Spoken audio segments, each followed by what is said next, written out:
What's up, guys? Welcome back to the channel and welcome to episode 15 of C4SVillains. I am your host JB and I am here as always with my co-host Legendy Vash, and we are here with another member of the Anime Lately podcast, returning guest Sam the Manga Man himself. Vash, Sam, thank you guys so much for being here with me.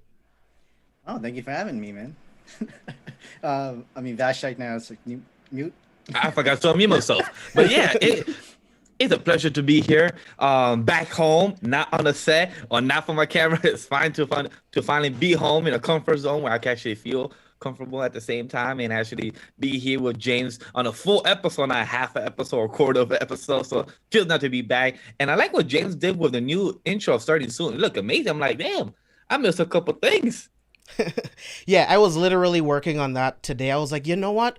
I'm kind of bored of the old one and I wanted to create a new one. So I went ahead and I worked on that and I'm pretty happy with how it came out. I like the new border that I put up as well. I dig it. I'm still going to make some tweaks, but it's all in the process. Vash, it's good to have you back, man. It feels weird to do the show without you. I know you've been doing your thing, you know, so it's not a big deal or anything, but I'm very, very happy to have you back. And of course, it's always an honor to have Sam on the podcast. Yeah, and it is a pleasure to be back because I can only talk about Invincible, and it's nice to finally speak about, Falcon, or technically Captain America and the Winter Soldier, full conversation about this most recent finale. So I can't wait to dive in, talk about things that, some of us in the panel, some of the hosts are, were right about or wrong about. So I'm very excited to talk about that too. Yeah, I wouldn't say wrong. You are correct, but I wouldn't say wrong because it was always a possibility. It's just not the option that I personally wanted. But like you said, we'll get into that. But I don't want to waste any more time because we have so much to talk about on this episode. So I want to start off with the news. Russell Crowe has been cast as Zeus in Thor Love and Thunder. So Sam, I want to start with you. Like, how do you feel about this casting news, knowing that Russell Crowe is going to be in a movie with Thor, with all of these other characters? Christian Bale has also joined the cast. So what do you think? I think it's great because Russell Crowe is a really great actor, and then to have him play a powerful character as Zeus, the god of the gods, or god of thunder, god of the gods, however you want to call it. But for sure, this is gonna be actually pretty cool to see a full cast with Chris Hemsworth, the whole entire actors and actresses within Thor Love and Thunder. And technically it's supposed to be a whole different new Thor in general, if I'm correct. So it's a whole new phase for the entire Marvel universe for sure, and I'm all for it, for Russell Crowe and everything. Yeah, Jane Foster is supposed to be picking up the mantle of Thor, so that's going to be really cool. But Vash, what do you think about this news? I'm curious to see how that goes because I don't know too much about the gods in MCU. I know more about the gods in DC because when it comes to the gods type of vibe, I know more about the DC comics because that always got me interested, with Darkseid, Apocalypse, and Zeus and everything. That was more interested to me more than the gods in MCU. I felt like it was more treading water, but I'm really curious to see how MCU will tackle that and what type of twists and turns they will do. And to what Sam mentioned, what James just mentioned as well, if Jane Foster is gonna pick up the mantle of Thor, most likely Thor, Chris Hemsworth version is gonna put the mantle of Odin himself, since he needs to become the leader, and he will put the full power of Odin. Because if people have never read the comics, when Thor picks up the mantle of Odin, he's so powerful, much stronger than what he is, and he also has kids in the future and everything. But if they're ever going to tackle that, I'm really curious to know how they're going to do that in the next phase 5, phase 6, phase 7. Who the hell knows how they're going to tackle?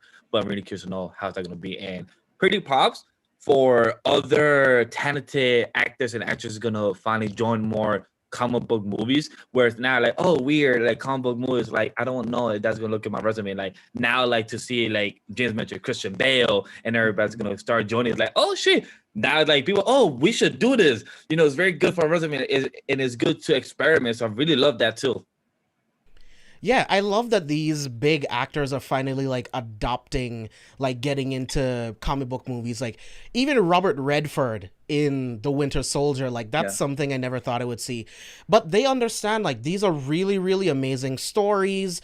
And I mean, getting into the Disney playground, it's the great place to get yourself set up to do anything else within Disney. Usually whenever you get cast in one, it's very easy for you to switch over to Star Wars or voice acting Or Fox. for something in Disney or something for Fox or anything, right?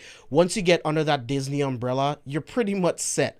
So it's really, it's really, really cool to see these actors getting in to give good performances, but also it's really good for their careers as well, if we're being honest, right?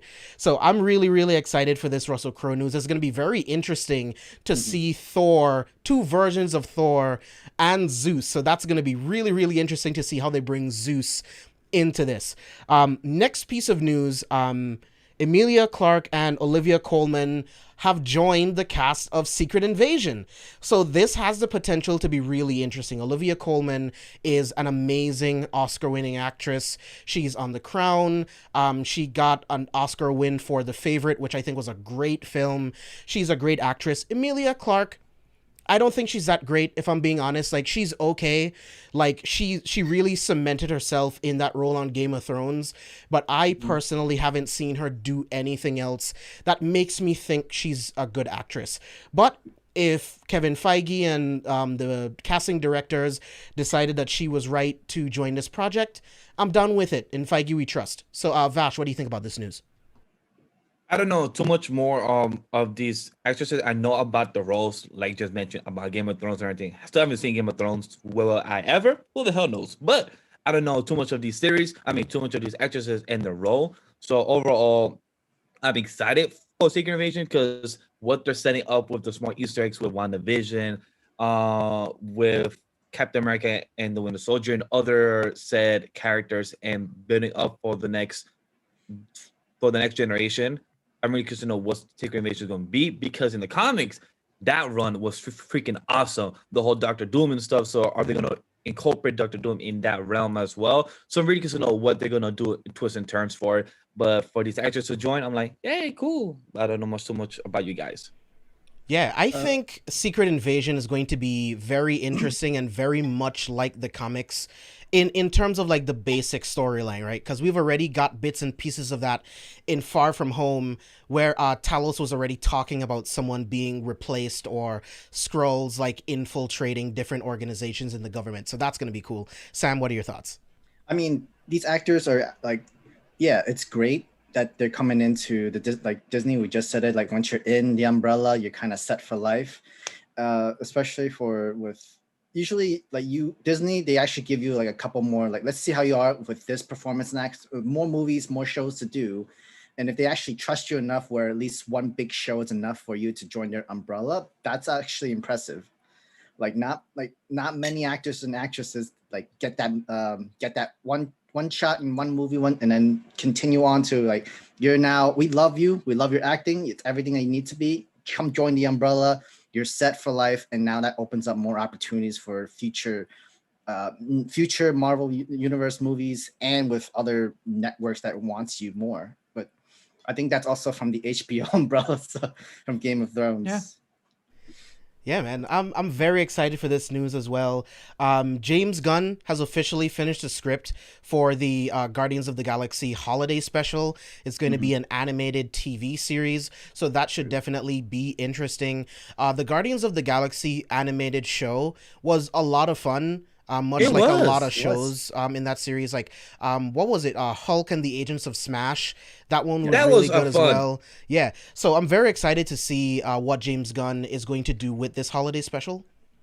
I'm curious to know if like we're gonna talk about it later during Falcon the Winter Soldier, like with the Thunderbolts and everything. I Hmm. wonder if they're gonna bring A-Bomb for those shows because I was watching Hulk and the Agents of Smash rewatch like a couple months ago, and I just almost finished season one. I didn't do season two, but like that show has so much potential, and hopefully with Disney Plus they relaunch or reboot these shows and actually have set up a new season for them because these shows have so much potential to is like to really succeed with its comic book stories. Like, okay, cool, you cannot do the movies, but let's do them in a cartoon realm, and you guys could do so much more with them. Yeah. Sam, have you Definitely. seen any of those shows? Yeah, actually, I used to watch the Avengers, like the I think it was one of the 2006 Yeah, like Avengers animated was it series. Earth's Mightiest Mightiest like, Heroes or something like Heroes. that? I Yeah. actually really like that. Like they did their own like interpretation and twist of how they fight Thanos, how they did the Skrull army invasion. I need to finish that or I think they rewatch did. that. It was actually really entertaining. I actually like the way that they did it, and to have James Gunn, a really good movie like director and everything, to do an animated movie, and then still following with Guardians of the Galaxy, where everybody's like, no, like they literally had Disney kick them out and then bring them back because that's rightfully placed where James Gunn needs to be. He just finished Suicide Squad. He most likely already, I think he had something started with Guardians of the Galaxy 3, but that's already done too. And now you do a Christmas special. That's a lot of work. That's a lot of hard work for this one person. And that's like how much trust you can have for this one person director. And he has not missed. I swear to God, I don't think he has missed once. For me, Guardians 2 is a miss, man. I know I'm in I don't think the that was a miss. minority of that. I don't but think that was a miss. that was a miss for For me. some people, enjoy Guardians 2 over Guardians 1. I know a lot of people. No, that's fighting words, of course. I like fight that. Subjective, man. George likes Guardians 2 over Guardians 1. That I do recall. It's all subjective, man. I don't get it, but it's 1/2. It's all subjective. Like I don't like Guardians 2 at all. There's not a single moment in that movie where I laughed. There wasn't like there might be 2 or 3 moments where I was like, oh, that was cool.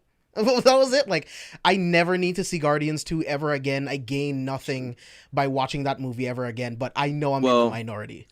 Well, I know that you'll be rewatching it soon when we do our phase 1, phase 2, phase 3 review soon. So I know that you'll be like, I need to watch Iron Man 3 and Guardians 2 again. Fuck. All right, so next piece of news, Jeremy Renner took to his Instagram and announced that Hawkeye has officially wrapped pre-production. I am so excited for Hawkeye.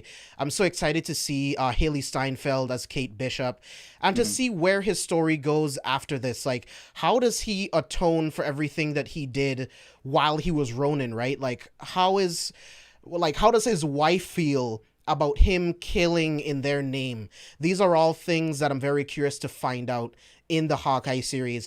And after all of these series are over, I really want to know, like, why no one went to check on Wanda, right? Like, especially Clint. Like, they understand, like, how much each of them lost. You would think that Clint would, like, pick up the phone and try to call her or reach her at some point. But there has to be a reason. Much like the reason why Sam never really had the chance to call Sharon is because there's just so much shit going on in their own lives, right? So I want to see what the explanation is for that. How do you guys feel about this news? Sam, go ahead. Me? Okay.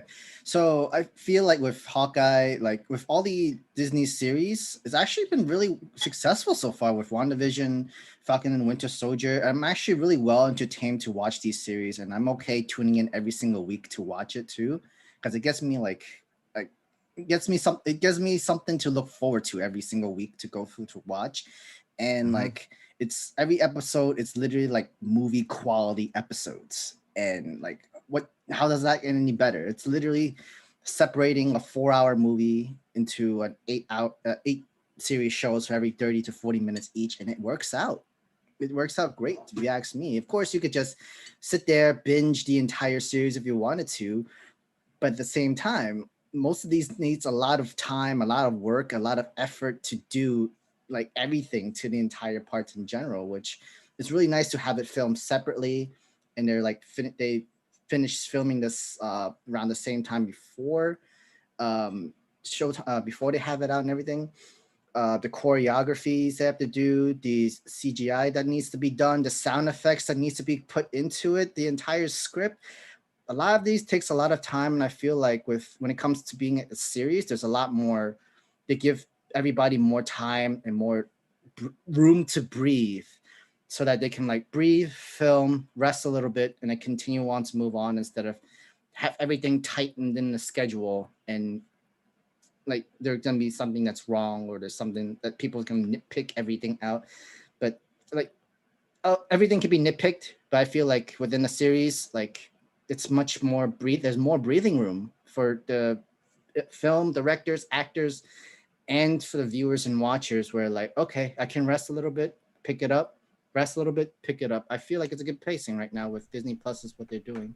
Yeah, definitely. Like I'm beyond excited to see what kind of things they'll give Hawkeye and Kate Bishop to do, right? Because we've seen Wanda do things in WandaVision that we've never seen before. We've seen Sam and Bucky do things in The Falcon and Winter Soldier that we've never seen before. So I want to see these expert archers do some crazy shit in this series. Vash, what are your thoughts? Perfect segue that you just said. Expert archers, like Nova just said. If it's a fraction like was in the comics, people that read comic books of Marvel and DC, people will make comparison of versus who will win, Hawkeye or Oliver Queen, Green Owl, and like you know who will win sometimes, Oliver Queen. But you will know that Hawkeye will give not a run for his money, but he'll give him a bit of a challenge. But at the end of the day, Oliver Queen, Green Owl has more experience because he has gone to hell in the comics, so he'll win. But to see the version of MCU, it was like, oh, cool, I like Hawkeye. Bit lackluster, but to see the show that Sam mentioned, the cartoon show, Avengers: Earth Mightiest Hero, Hawkeye was done much better in that show.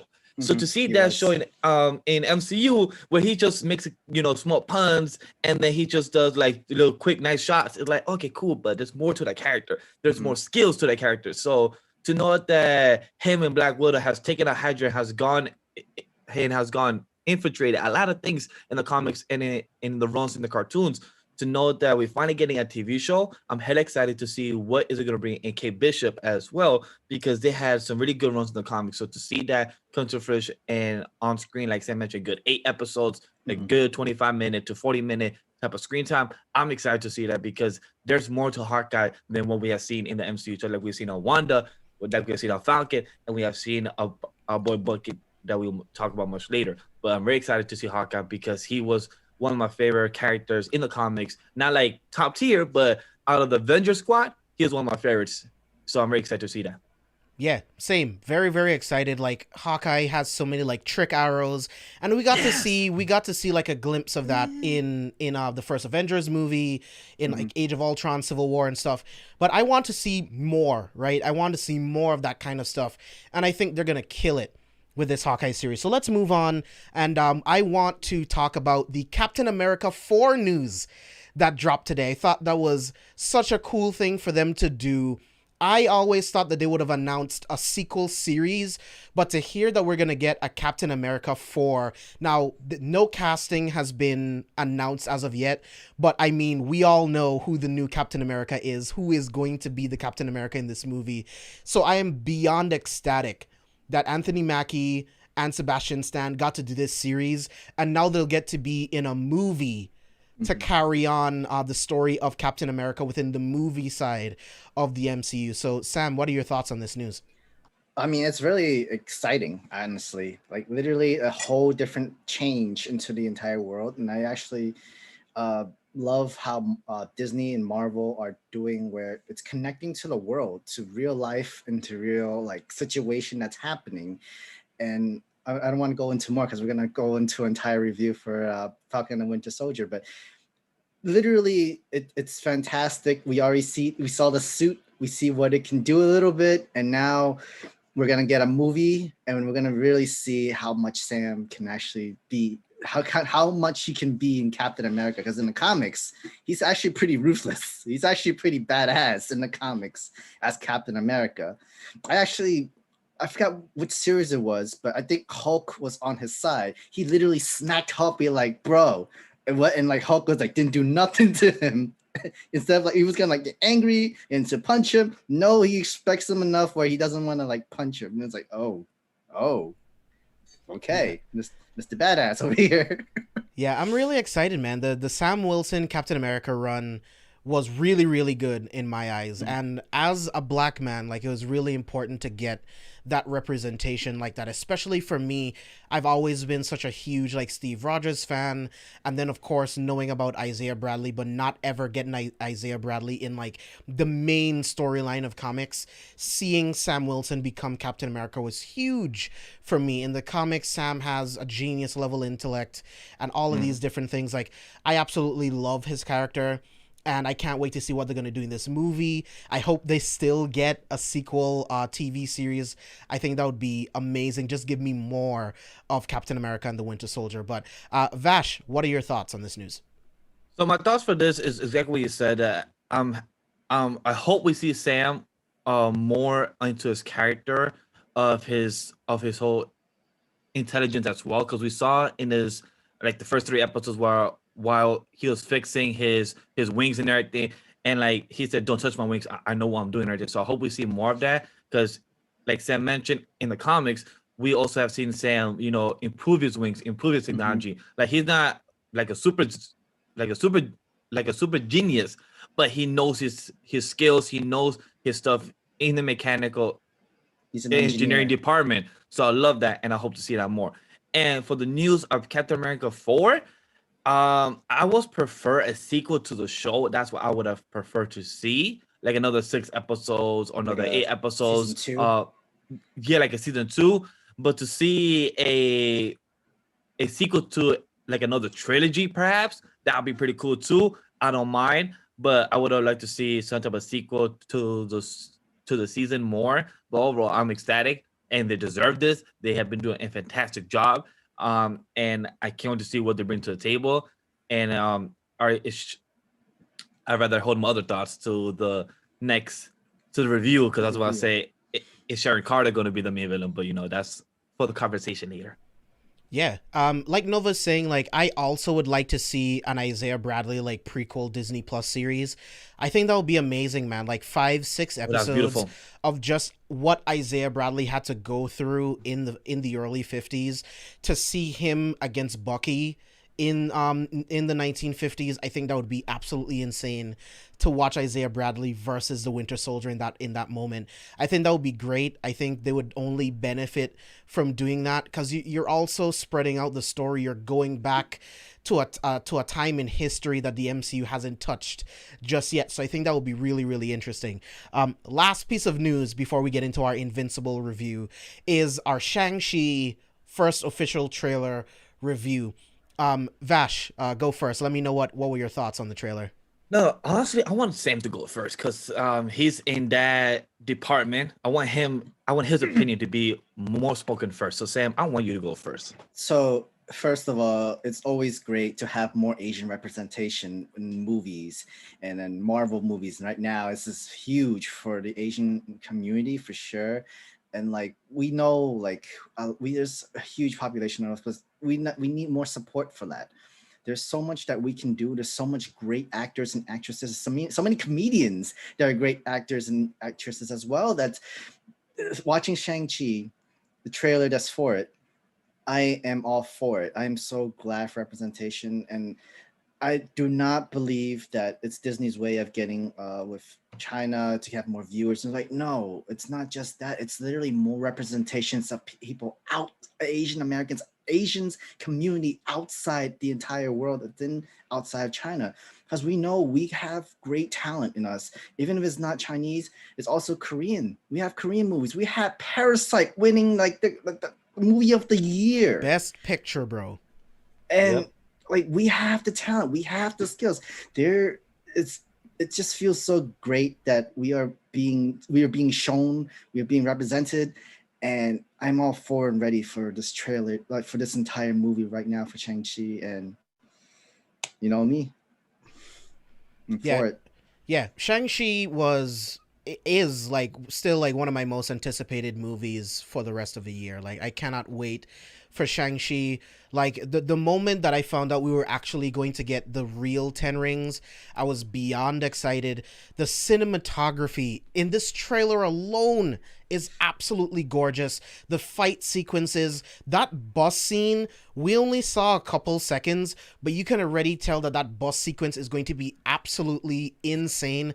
I can't remember the actor's name right now, but he played Victor Drago in Creed 2. He's in this movie, I believe, if he's playing Razor Fist, if I'm not mistaken. I can't wait. I can't wait to see him in the film. It is going to be amazing. Like you said, Sam, like representation is just so important.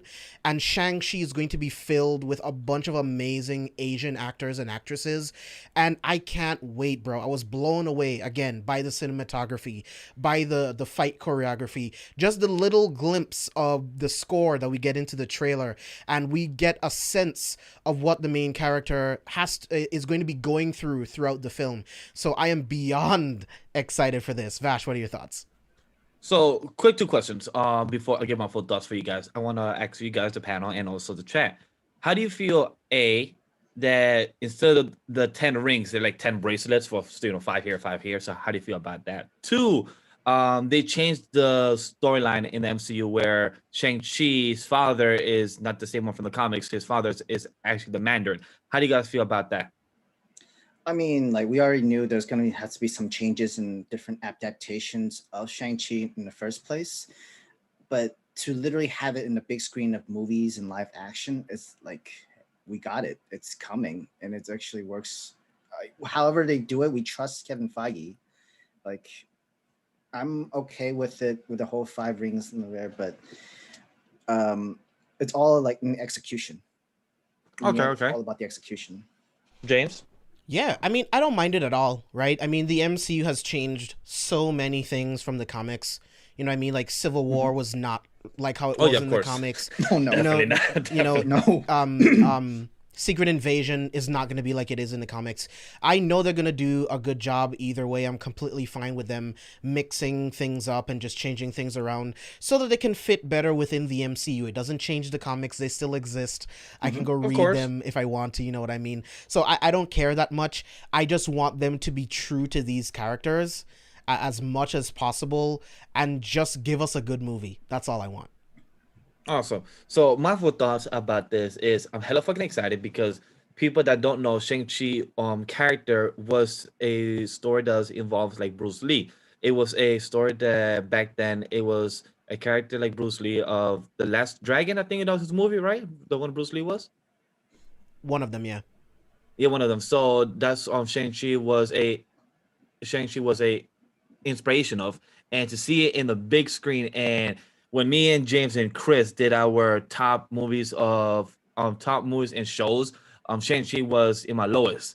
I think out of the 9 or 10 things that was comic book related come out this year, now it's like probably my top 5 or top 4 because it looks so good. Like what James mentioned, the whole cinematography looks freaking fantastic. And to know that we are gonna actually get aliens about the Mandarin, knowing that the 10 rings come from space, come from alien species, aka from lizard/dragon. Hopefully we get that. So to see that, like, well, in the trailer they show it, Sam, like they show dragons and everything. No, I'm not saying.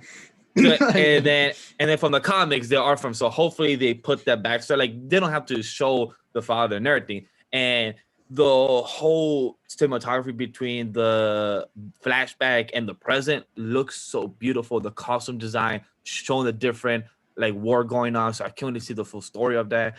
And curious to know if Iron Fist will be intertwined with this tool, since technically Iron Fist intertwines with Shang-Chi in the comics and in the stories. So I'm really curious to know about this as well. And are there going to be name drops about Iron Man as well? Because in the comics, Iron Man, aka one of the worst nemesis of Iron Man, is the Mandarin. So I'm curious to know if the Mandarin of Shang-Chi's father is gonna have some grudge against Tony Stark and his multi-billionaire, company, anything like that. So that'd be very interesting as well. So I'm curious to know how they're gonna connect with the characters and everything, because in the trailer they show that Shang-Chi's father has been there for a long time and has been behind the scenes throughout the whole MCU. So I'm really curious about that as well.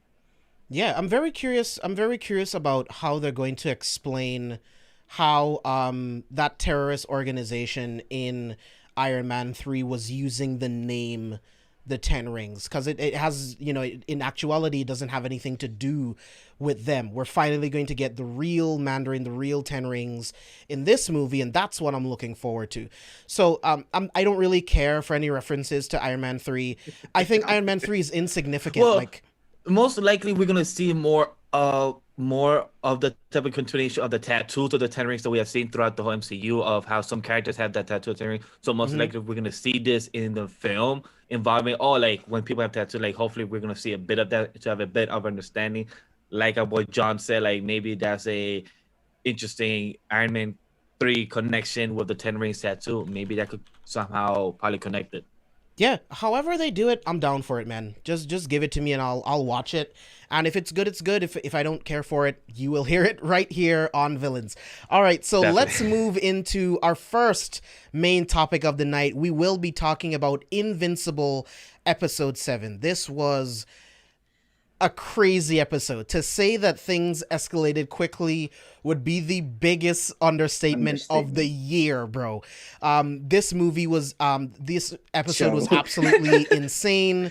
We open up the episode with Debbie waking up in bed without Nolan by her side. Nolan has been downstairs the entire time, pretty much contemplating how this conversation is going to go with Debbie. What is his next steps is going to be, and I thought he was going to tell her straight up exactly what happened, but he kept dancing around it, just saying, hey, trust me. So mad about that. He blue balls me throughout the whole episode. That shit pissed me off. I was like, James told me last night at the end of the show that he's gonna tell her. I'm waiting throughout the whole episode 7, like, all right, cool, let's do it.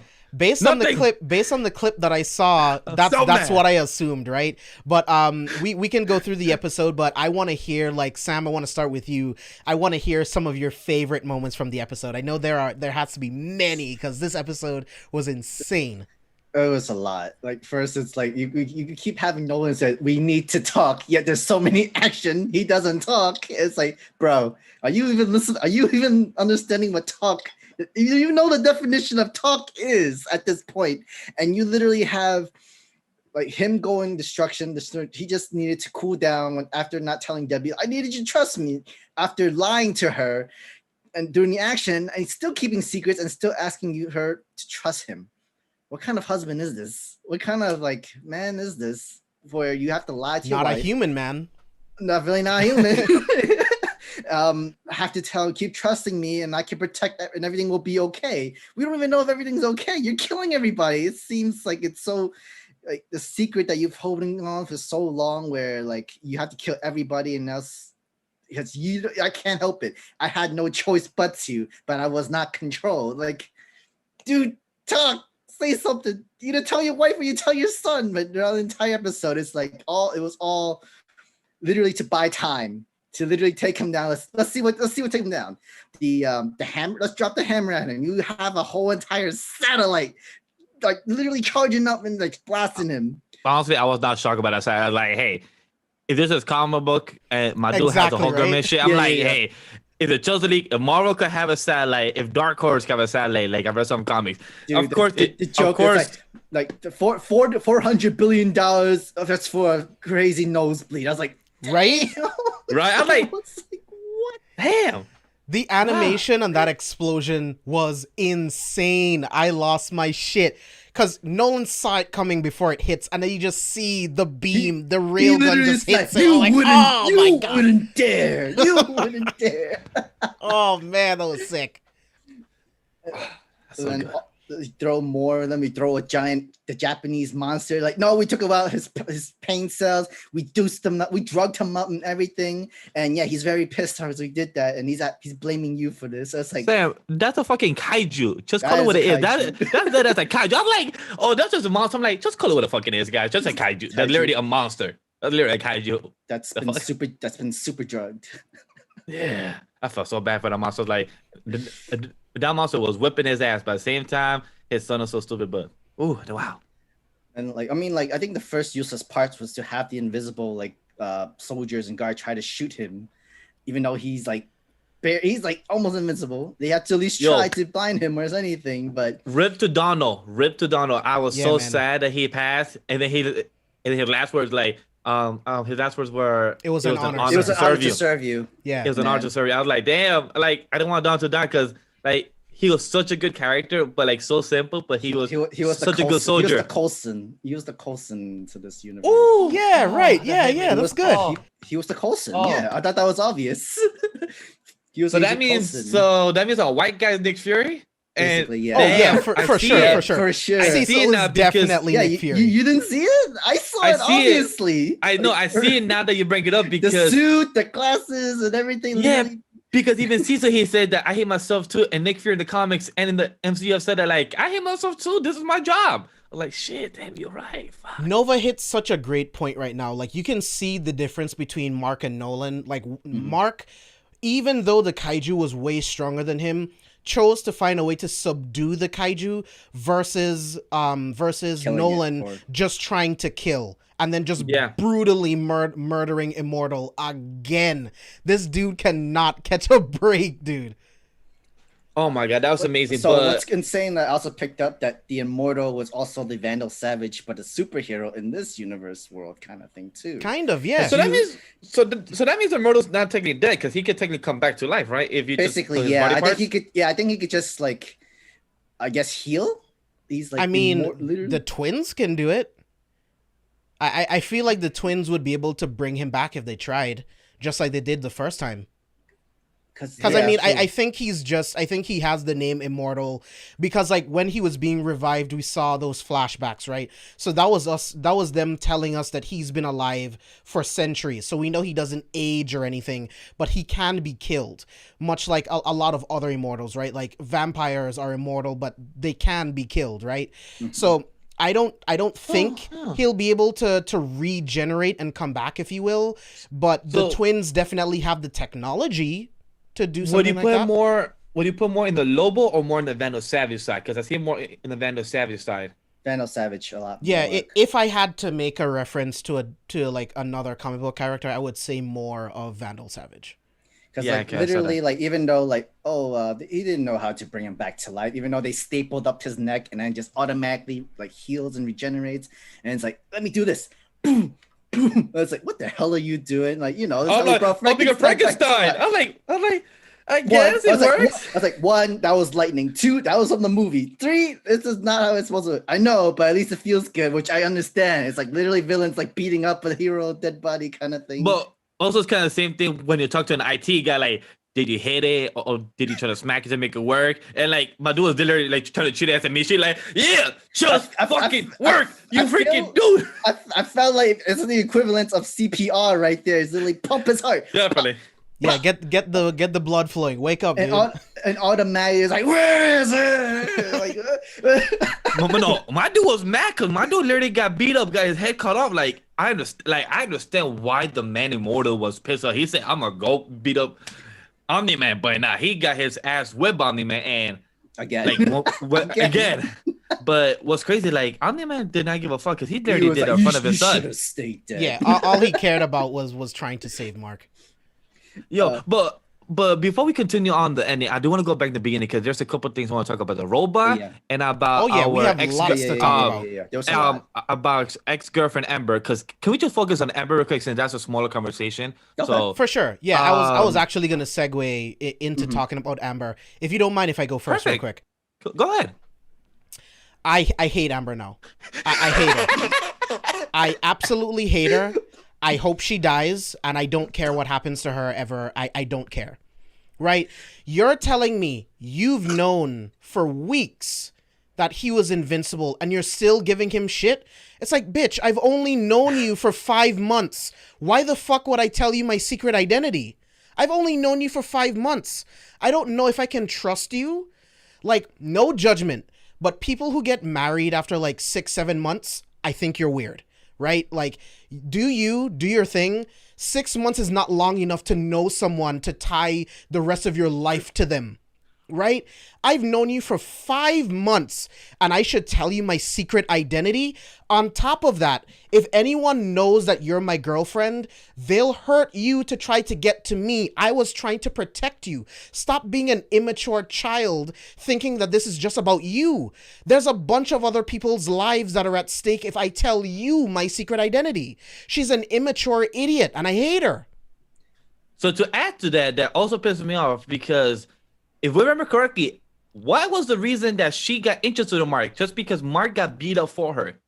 That's actually the reason why she got interested to Mark in the first place. Because she thought, oh, he's a strong man. He got beat up for me. So let me go and find his digits and hit him up.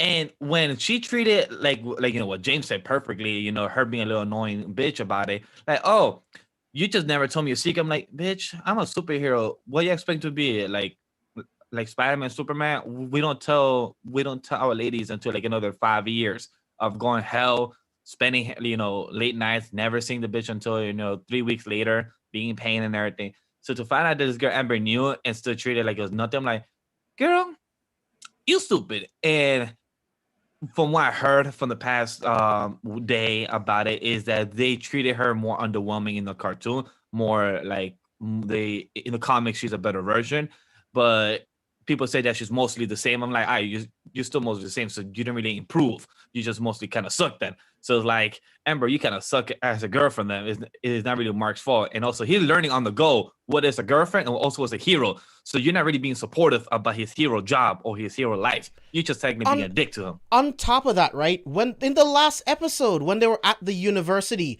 why did you think that he ran away if you knew that he was invincible?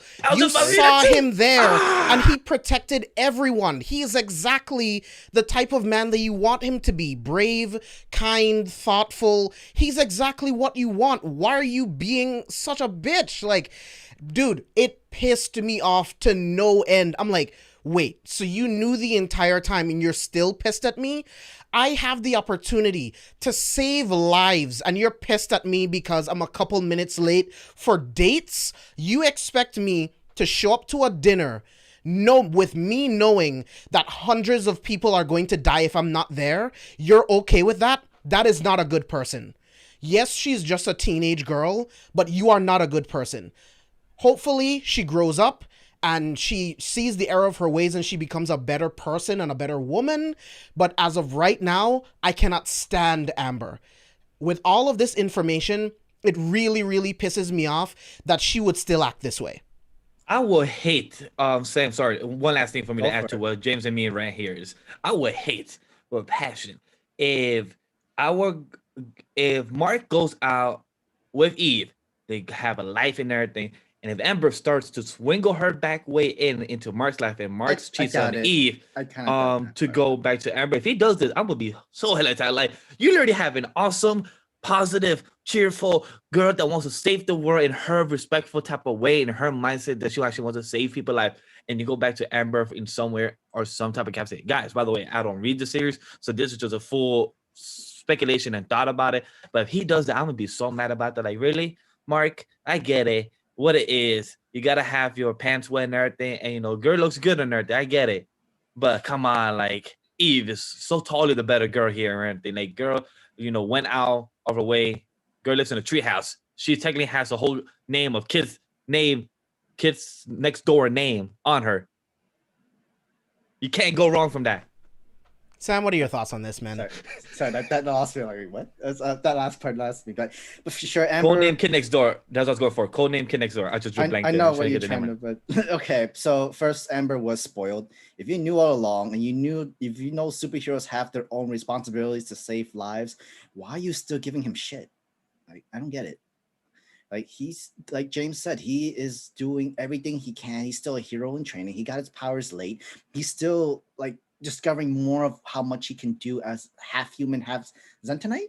Is that, if I'm correct, that's pronounced Zentonite? It's a Viltrumite. Viltrumite, thank you. And yet you go for, like, you've spent 5 months late throughout the entire time. Of course, you're gonna have he's definitely a superhero. He's probably doing something for the greater good.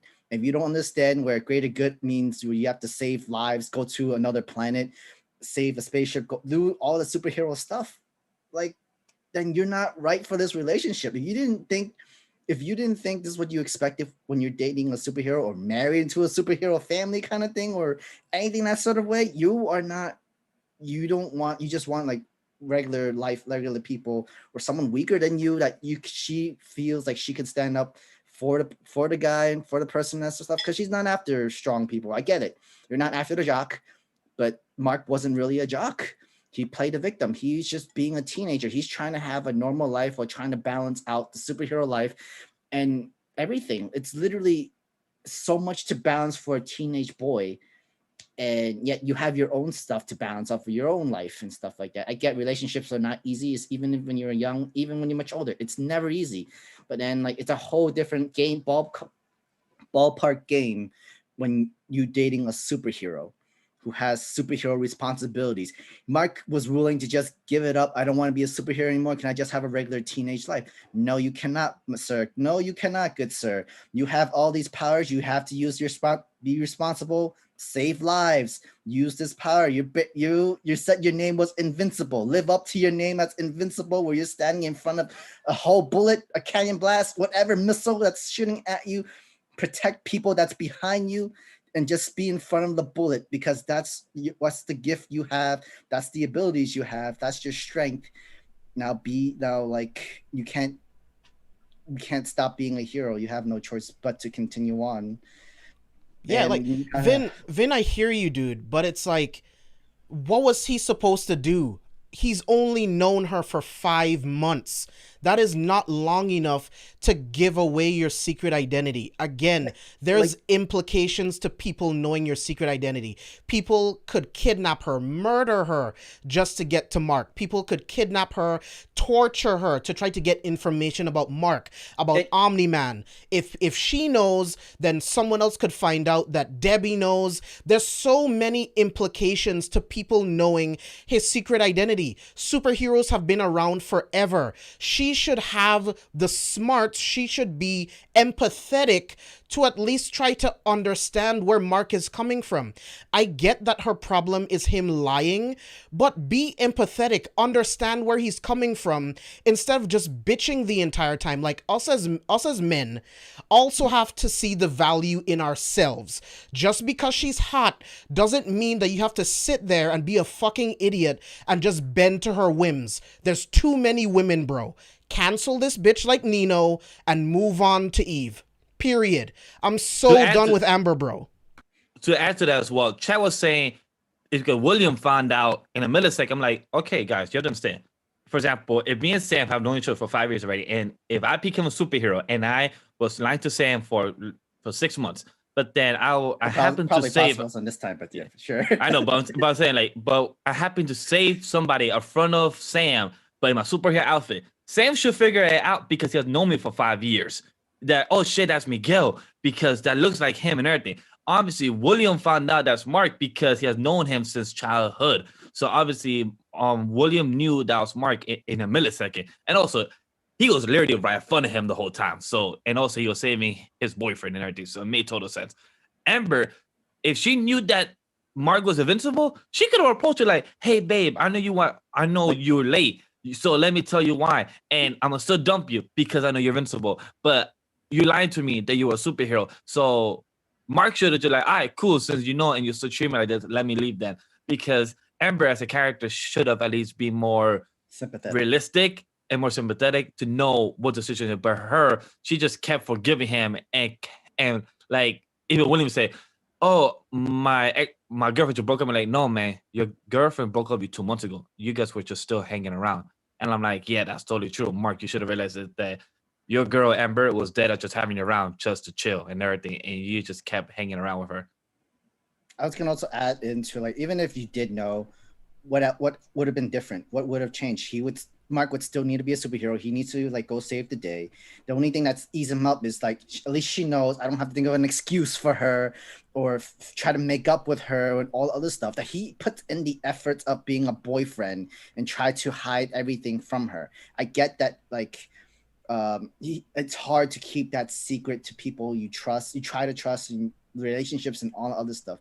But if she knew, sympathetic, like, It's okay. You don't. It's like I'm okay with you being late. It's how it is with a superhero. But at the same time, I get you're a teenager and then you want to explore whatever you would. But if that was how you're gonna be feeling, you should have not. You should have just straight up, just tell Mark we've broken up instead of just chilling at the same time, or try to forgive him, that sort of thing. If you knew the situation, just like tell him. Like that's a huge secret. Like Mark, I already know. Like I know your secret already months ago. Save us both time. At least like you save yourself stress, because the worst thing a person like to not is to put onto him is to not know anything. If Mark knew that Amber knew that of his secret and everything, save himself some stress, save him some making up excuses.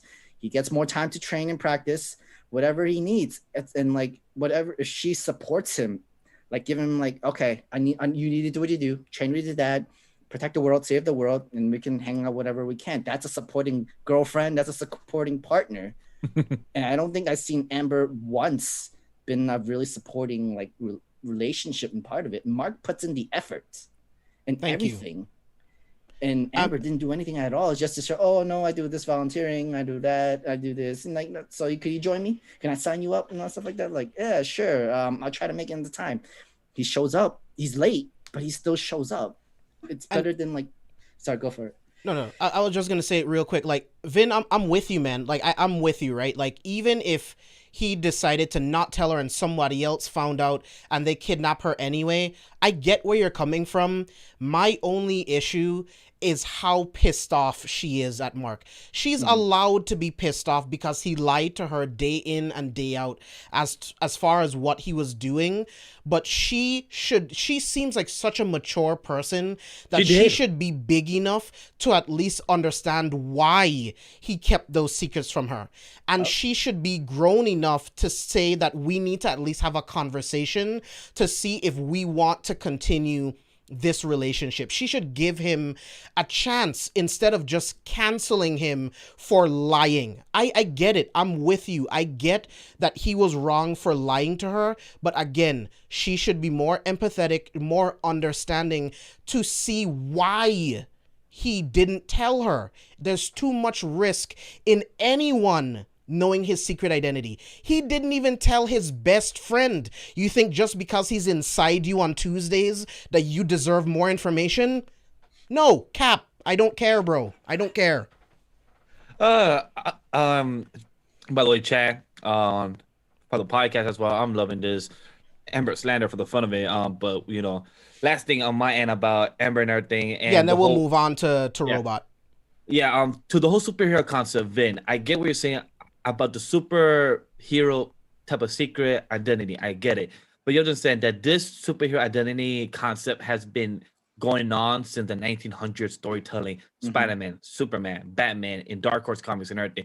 This is something also human as well, because what we've been talking about, that if that person you have known and you're dating and is not part of your life in a daily aspect, you cannot tell them, because Spider-Man in the comics has not told Mary Jane until like 2 years later. That's how it has happened in the comics before, where no matter how much the Mary Jane treats him bad, or no matter how much like, yo, Tiger, where are you? Why are you not coming? Everything, he has to find an excuse that he's still at school, in the science lab, and everything, just because he's still becoming Spider-Man, still becoming a hero. And with the whole secret identity, Mark is still learning this. He literally became a hero less than 6 months ago. He's still learning the ropes. This is his origin story. He doesn't know how to handle this very well. He's still trying to have a conflict of identity crisis. He doesn't know who he wants to be, a hero or a regular human. He still needs to understand. And now his father is literally up his shoulder like a little small devil to him, like, come, let's be a villains. Let here take the whole earth and everything. We're gonna, make them all our slaves and everything. And his mom is gonna be in the corner like, no, become human and everything. So trust me, Vin, we get what you're saying, but he's having a big identity crisis to know what the hell he's doing. He's a teenage boy too. Remember back when we were teenagers, boys, we didn't know what the hell we're going to do with our lives? Yeah, especially in this time of time where he's stressed about school, where he's not even getting to college. And his grades too suck ass. His best friend is telling him, yo, dude, it's okay. Just relax. All you need to just push up your grade a little bit. You'll graduate. And like, we'll all just have a new life and be able to like have more freedom. But at the same time, Mark, college students or high school students can have this kind of stress. They have identity issues. They have issues where they don't know which direction to even take. Should I do a full-time superhero route, or should I be a normal student, or should I try to balance both? But we know the struggles of what happens when you try to struggle both. And like, again, even relationships is always going to be difficult as well. Like Miguel, like Vash said about the Spider-Man and Mary Jane's relationship. There's also the Lois Lane and Superman relationship that like that's even worse. Literally, yeah, that's so much worse. Like in danger. Oh, gases. They work Superman. together day in, day out. Again, it's the implications of giving up this information. Like, you have to understand to some degree. And Vin, no hard feelings, dude. You're allowed to still like Amber. We are not here to try to change your mind. I'm just telling you why I have issues with the character. But I don't want to spend any more time talking about Amber. Yes, go. I want to talk about Robot and everything that was going on with him. So since the beginning, we've been trying to figure out what Robot's motivations are and what he's doing, who's the being inside of the tank and everything. And one of the things that we all speculated was that was his body and he needed to find a way to have it rebuilt, right? And that's what he got the twins to do. And he stole Rex's DNA so that he can make a human version of himself that he could have to be with Monster Girl. I thought that was pretty cool. It's cute. But Sam, cute. what did you think about this? So first, I actually thought that he was making a body for Monster Girl, because like every time she uses her power, she gets younger eventually. Like, so I think that's what he's going to do next. Now that he knows that it's successful, I think that's what he's going to do next. Yep, and agree. When he would need the twins' help. But then the thing is, it was like the whole agenda was, we technically make a clone of Rex, but a younger version of him, just so that it can match with Monster Girl. I get it. It's kind of cute with the younger, like young love kind of thing. You both have the same struggle of we are trapped in our own bodies of our abilities, we're trapped in it. And I was able to escape because of this risk that I did. Yeah, it came with releasing 2 convicted clones out of prison.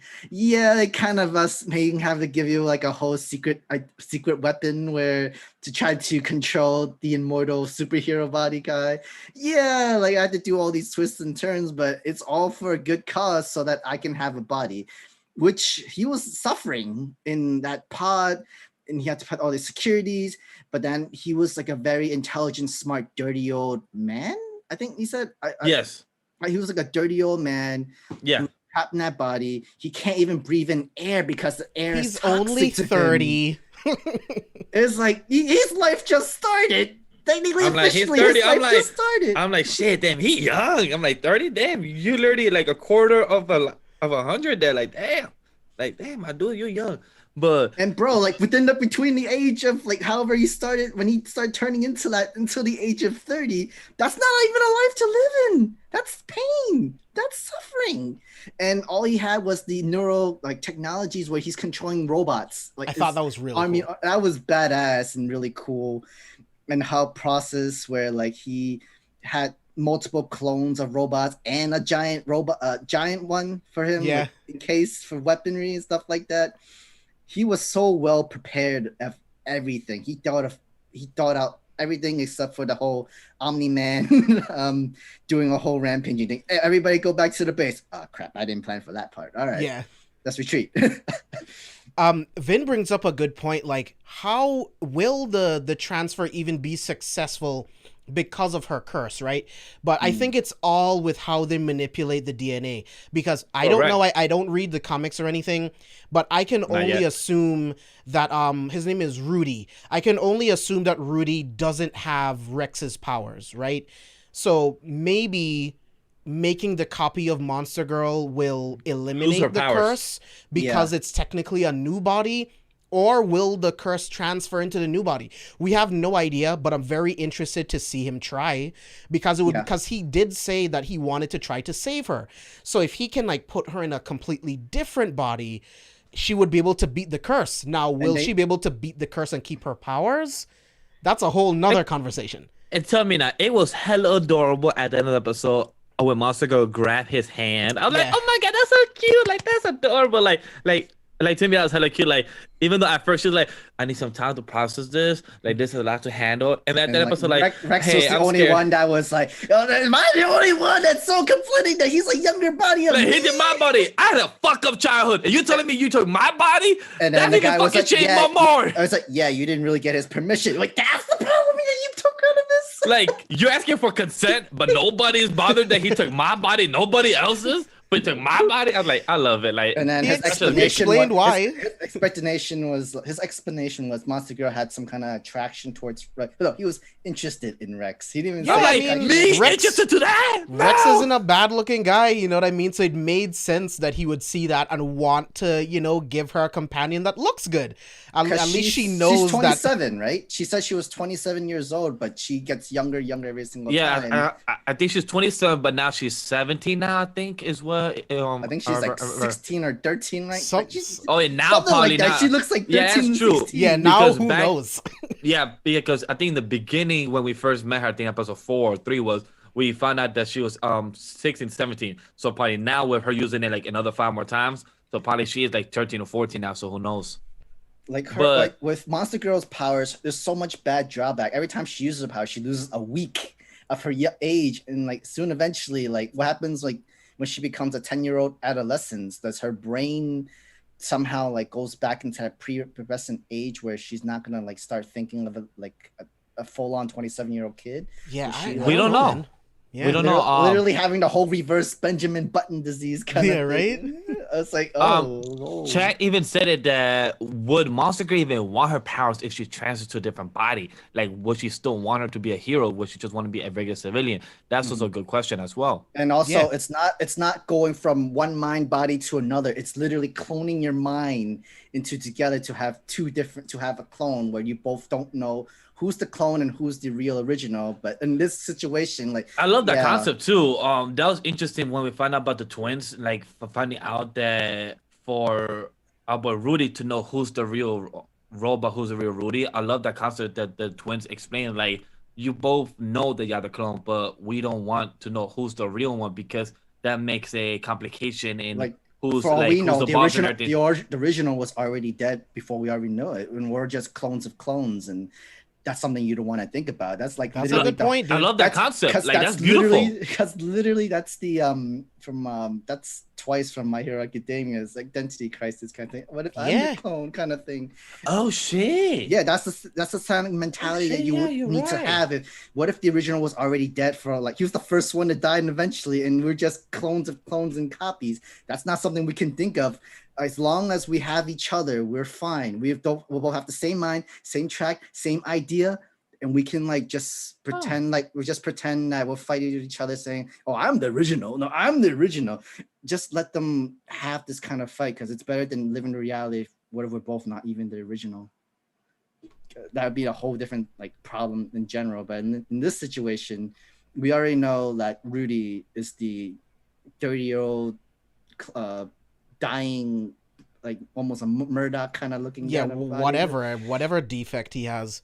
And he It was all right really with, sad. He was all right with like it's okay, like it's a mercy killing. Like I can't have. We know, we get it. We've had to do this a lot, and like these are the only people that actually recognize where clones have to kill their own clones, even if it's a mercy or if it's like needed or sort of body shit. As long as one of them lives, they can make more. They're fine with that. Yeah. So I want to go ahead and switch into our conversation between Nolan and Cecil, right? Like I love Cecil a lot. Like, I feel like, much like we already talked about before, he's this really cool version of Nick Fury. And I love that conversation between him and Nolan, just trying to find out what Nolan's motivations are. Like, why are you doing this? Why did you kill the Guardians? They were your friends. They were these people put their lives on the line for you and all of this different stuff. So it's just like, I'm just waiting for Nolan to finally give an explanation, right? Because We need that. yeah, because we also see Mark and the entire world sees Nolan rip the Immortal in half, bro. The entire world has seen this. So what is the world going to think about Nolan at this point? What are they going to think about the most powerful being on the planet?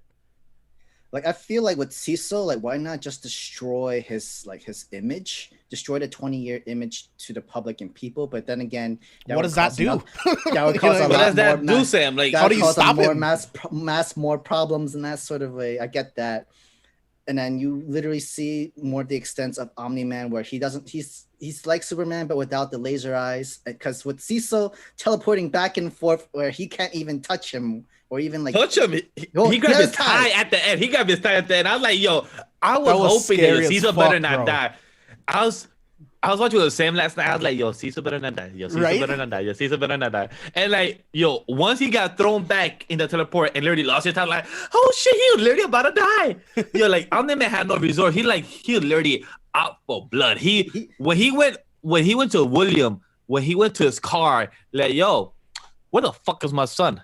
He was supposed to be here an hour ago. Where the fuck is he? Like, I don't know. He told me to go to Eve because I gave him bad advice. He's like, okay, cool. And literally, like his car in the ground. It's like, yo, my man Omni-Man was out for blood. He didn't give two F's who he spoke to, and literally just denied. Like, he scared William, and now William is more scared from seeing what happened to Immortal Man and everything like that. So Cecil, I gave him props and balls for him to go against Omni-Man and literally teleporting 6 times, because Omni-Man was literally about to kill him with no hesitation. He also gave Nolan so many chances to explain to me why he does like. Yet he doesn't talk. He does not explain himself to anybody else. He does not.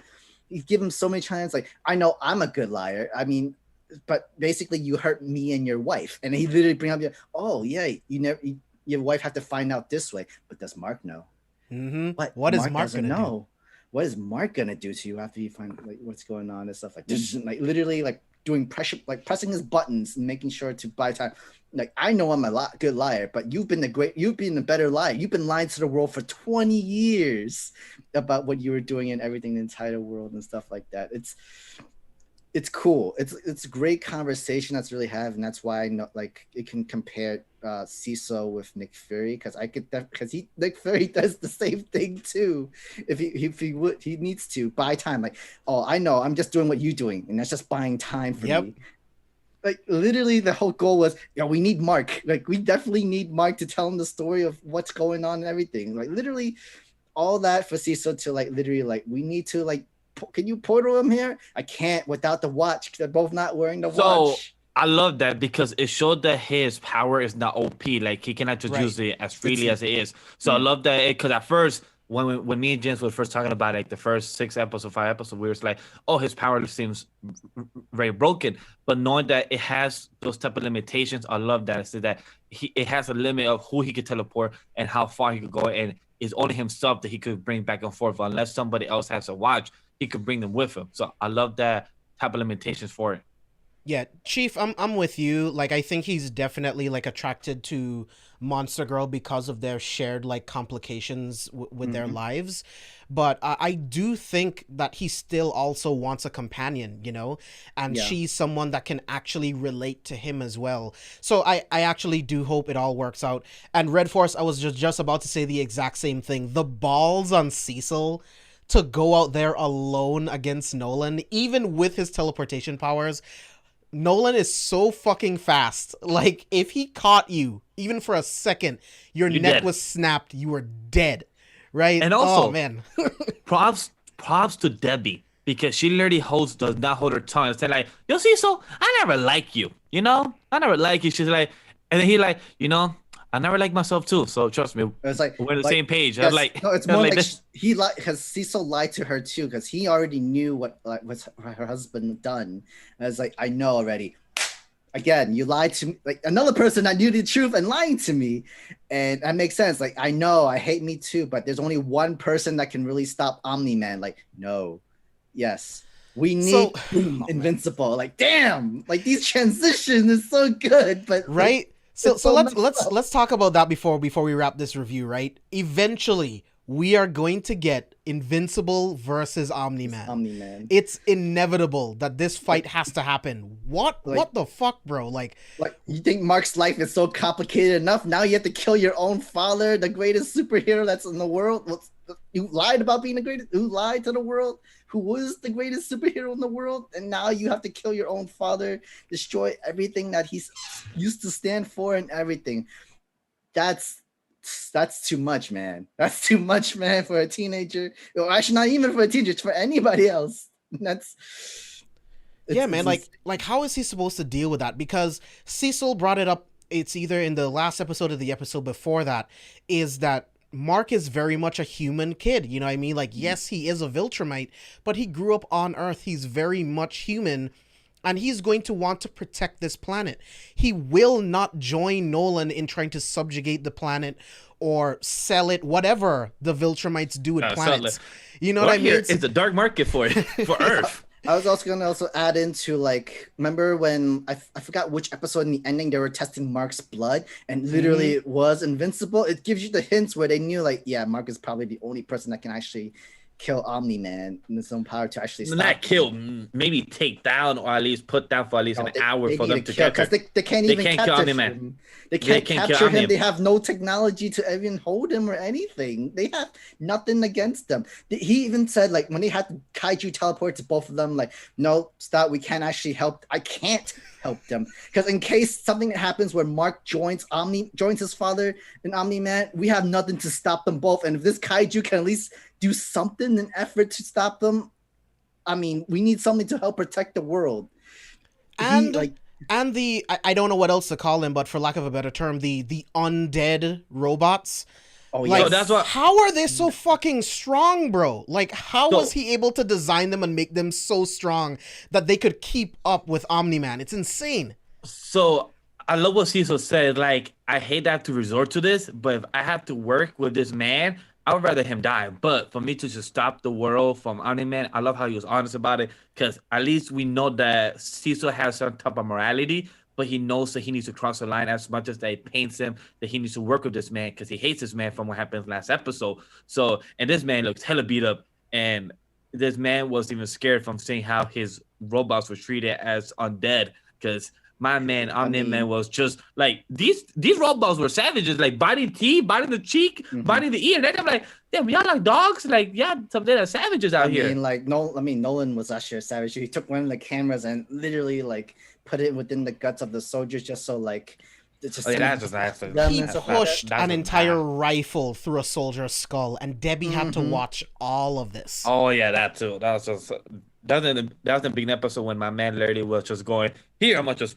The most creepiest one was when my dude pushed the dude, and literally half the body was on the kitchen counter and the other half of the body went to the other side of the wall. That's what threw me off. I'm like, oh, okay, cool. And the guts of the that way he also killed Donald. He went after his spine. He literally like squeezed it. He grabbed it, squeezed it, be like, and then like.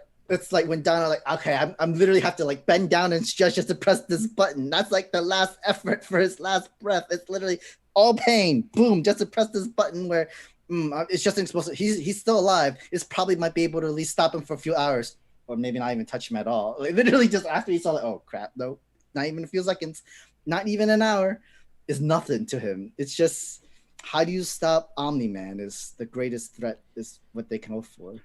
Dude, I don't know. I have heard that there are stronger Viltrumites than Omni-Man, so I mean, there's potential for us to see that.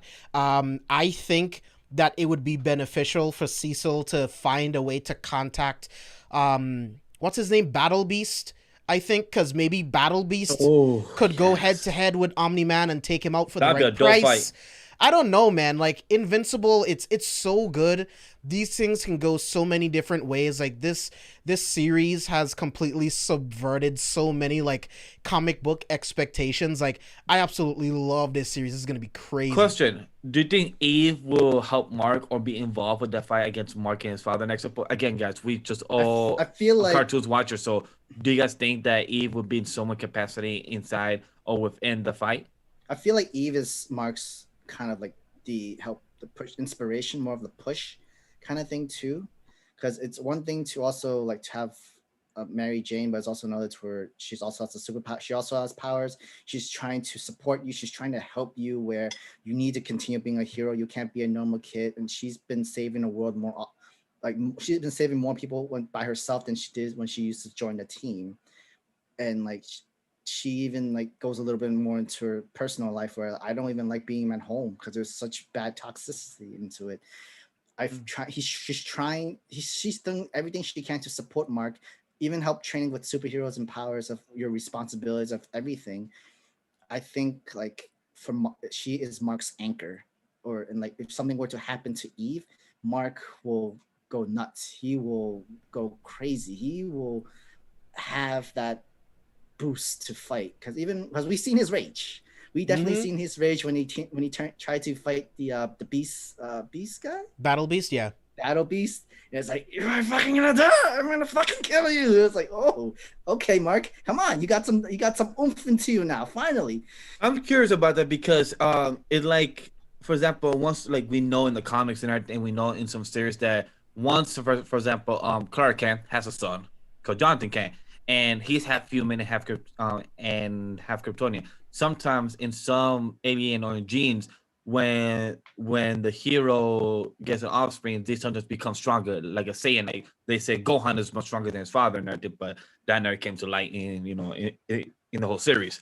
But so I'm curious to know that yeah, for 2 seconds, right?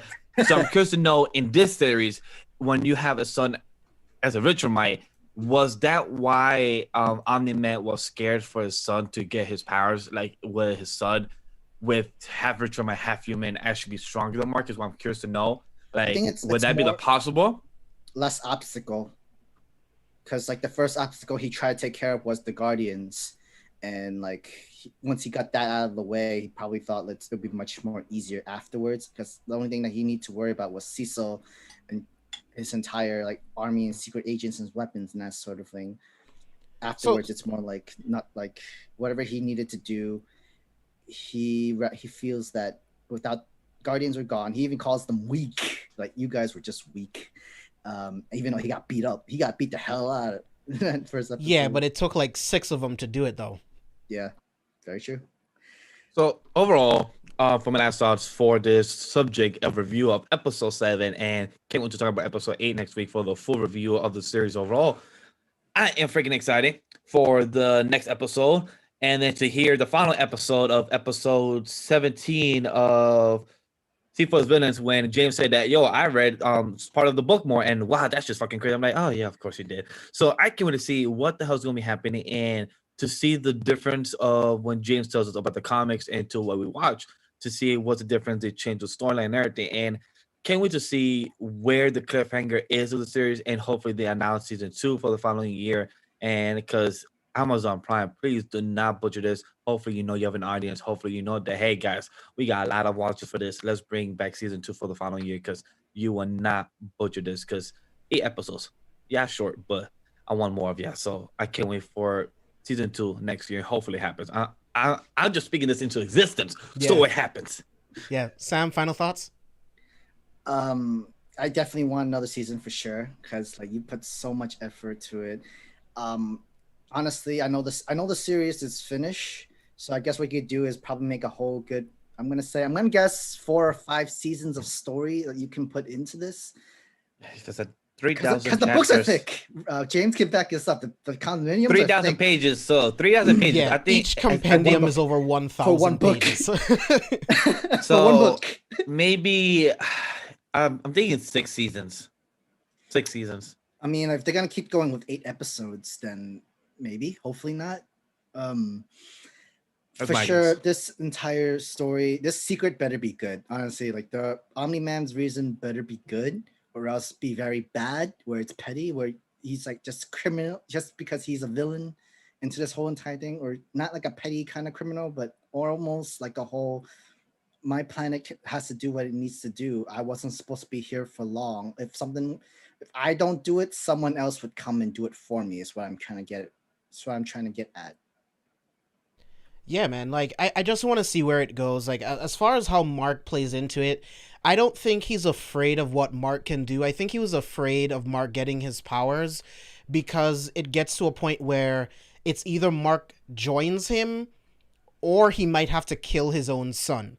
So I think that's why he didn't want Mark to get his powers, because then that makes everything even more complicated. If Mark doesn't have powers, then Mark can't do anything to stop him anyway, right?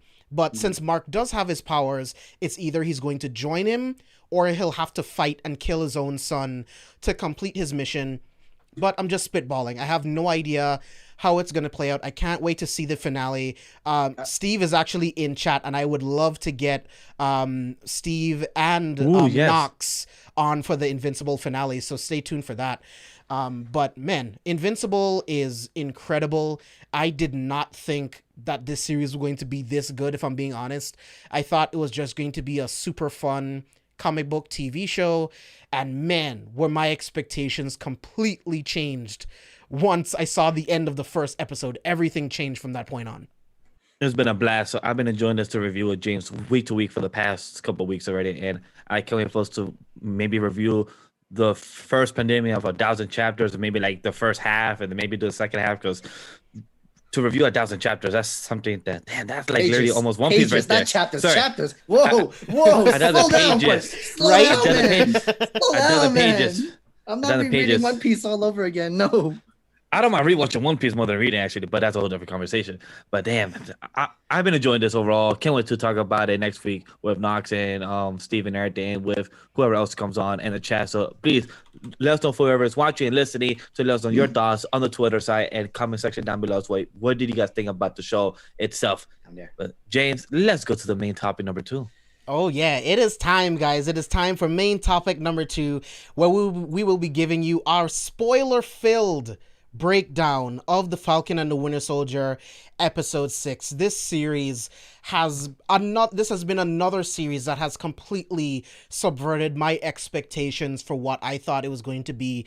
Even after WandaVision and seeing how much of a character story and how character driven the entire season was, I still didn't fully expect that from the Falcon and the Winter Soldier, and I should have. I love that this show got into the mental state of where Bucky is right now, battling with not being the Winter Soldier anymore, being able to beat his programming, watching Sam being handed the shield and being given the mantle of Captain America, but not feeling like he was the right person to represent America because of how America treats minorities in general. There's a lot of great and amazing themes within this show, and I can't wait to talk about this finale. And then once we talk about the finale, we'll talk about our overall thoughts on the entire series and go from there. But the episode opens up and we see the Flag Smashers. We instantly get a quick flyby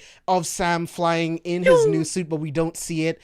Bucky is walking by these guards, and they refer to him as Sergeant Barnes. He has his rank back. That absolutely broke me inside, that he has his rank back. He has his status back as a soldier in this world, and I absolutely love this entire episode.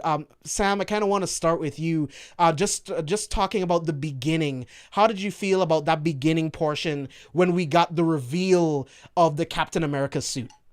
Oh my God, it was worth it. Honestly, I did not look at spoilers, and the only image that I actually had to give me that like of how it was gonna look like was from Vash showing that comic book picture, and it looked really good. It looked like really great match for Sam, to literally flat outfit, the shield and everything, the new wings, perfect. To have it, to the style and everything, the Wakanians, they know the style. They're much better style than the old school Captain America suit, because we were all tired of it. We were done with this. Like, nobody expected the show to be this good, and everybody would be already just transition to have Sam be Captain America and go on for the next movie. No, I think this was the best way you can do it, where why not tell a real story of how you can transition from a regular blonde hair, blue-eyed Captain America to a new Captain America, Black Captain America, where he's not a super soldier. He's just a regular guy, black man, doing what he believes is right, like literally protecting. He put himself into danger. He even admits, like in this show, like, I could die at any time. I'm just a regular soldier, but I'm Black Captain America. I'm what this world needs right now at this very moment. And I feel like with Disney, they touch real life situation into this entire and put it into this entire series where everybody needs to watch this. They need to try to understand that this is real world stuff. We're actually having the same real world problems. And like I hate that people keep saying like, oh, it's all too much politics, too much touching. Do you guys even know what's going on in politics? Can you even talk politics to even complain about politics? Like, can you even like understand what the hell is going on with the world? If not, can you at least try to empathize or to watch this entire series to know what's like this kind of stuff, this kind of thing? Like when we found the previous episode with Isaiah, there's no like Captain America is all it's a white guy. Like what black person would want to be a Captain America, stuff like that? A real Captain America that wants the world to change, the one who has the most hope for the world. And the one that Steve Rogers entrusted into. Sam knew what he was going into. He felt like he has the heart and the spirit and hope of Captain America, and it was beautiful. I think this entire series everybody needs to watch this because they need to relate to how they need to see it, to experience what's going on into the real world. We are living in this struggle for real, and I think Sam can be a hope and inspiration within the Marvel Universe side, but also in the real world where we need to accept and hope and open into the world where Captain America needs to be black or a different other culture. It doesn't need to be a whole blonde hair, white blue eyes, white boy like we had in the 1950s. Times have changed. We need to adapt to a new life. We need to be open about it. And I know we're supposed to talk about the beginning of it because I was just gonna. Oh no, you're fine, dude. I'm loving this. Keep going. Because what Sam's saying, like, I know in the canon right now, millions of people hate me because I'm this new Captain America. You can tell from the real world, like he doesn't even not even to your world, into our generation right now in this very world are not happy with Sam being Captain America because he's black, and that's the kind of struggles everybody has to live with. But you have to know he has the spirit and the hope of the real Captain America. He's doing what's best for the world. He's doing what's best for the universe. He's doing what's best for what's to come. And that's the reason why we need this for Captain America 4. This is huge. This is what we need in the real world to feel that this stuff is real. You can't just ignore it just because it's your politics or it's because it's just you can't be blinded by this. You can't just ignore this. You kind of have to be the whole see it, do something about it, be the person to want to change, be the change for the person. Stop waiting for people to change for you. Change for yourself. Sam. That's literally what I got from Falcon and the Winter Soldier. I'm sorry, Captain America and the Winter Soldier. That's right. Put some respect that to my boy's transition at name. the end. The transition at the end was freaking beautiful. It was amazing. Yeah, man, like there were so many moments that made me cry throughout this entire episode, man. Like during the beginning when he throws the shield in, hits the guy, it bounces back, breaks the glass even more. He catches it, rolls into it, and then we get the reveal of the costume. And then the one guy asks him like, "Who are you?" And he says, "I'm Captain America." Bro, what? I'm getting goosebumps right now just thinking about it. I almost cried watching that scene. It was so incredible to watch that because like you said, Sam, like someone has to stand up, someone has to take on this mantle. Mm-hmm. It didn't even have to be a black person or anything like that too. The United States is built of so many different types of people. Whoever it is that is strong enough to stand up to be that symbol should be Captain America, right? It doesn't, yes, it does mean a lot to me that it is a black man, but it could have been anyone, right? As long as you are willing to stand up for what's right, that is the only thing that matters. And Steve knew that that person was Sam Wilson, and I absolutely loved it. What were you going to say, Vash? I was going to say that I love how in the beginning of the episode, we start off of him asking Sam, "Who are you?" He said, "I'm Captain America." And then at the end of the episode, he goes to him like, "Hey, Cap. And then Sharon said, "Oh, they're talking to you." And the same guy, "Hey, there's one last flag smasher up in the river. Can you go?" I'm like, "Yeah, I got you." So I love how it shows from the beginning of the episode, like people was questioning who he is, like who is he representing. At the end, people like you said, like Sam mentioned as well, like people won't accept them as Captain America, but the people that do already did. So I love that transition. But to answer to what James said earlier and everything, I love when Bucky first, it was weird that Bucky was just passing his cops and like, oh, remember guys, he was a Winter Soldier. He technically used to kill us cops, but like he technically was just walking He by got like, pardoned. ah. He saved the world. I know, but still, like in my head, I'm like, oh yeah. Like in my head, my joke is like, oh, I used to kill y'all people back then when I was here, part of the whole Hydra shit. Yeah, gang, gang.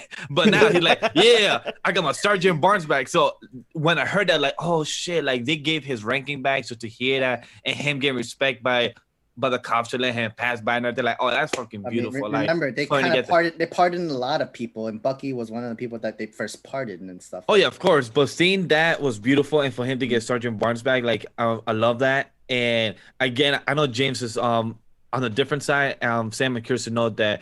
Would you like for him to continue being called the Winter Soldier since he left the book to her and left that pass for him, or do you think he would like to take the mantle of the name that he got from Wakanda, White Wolf?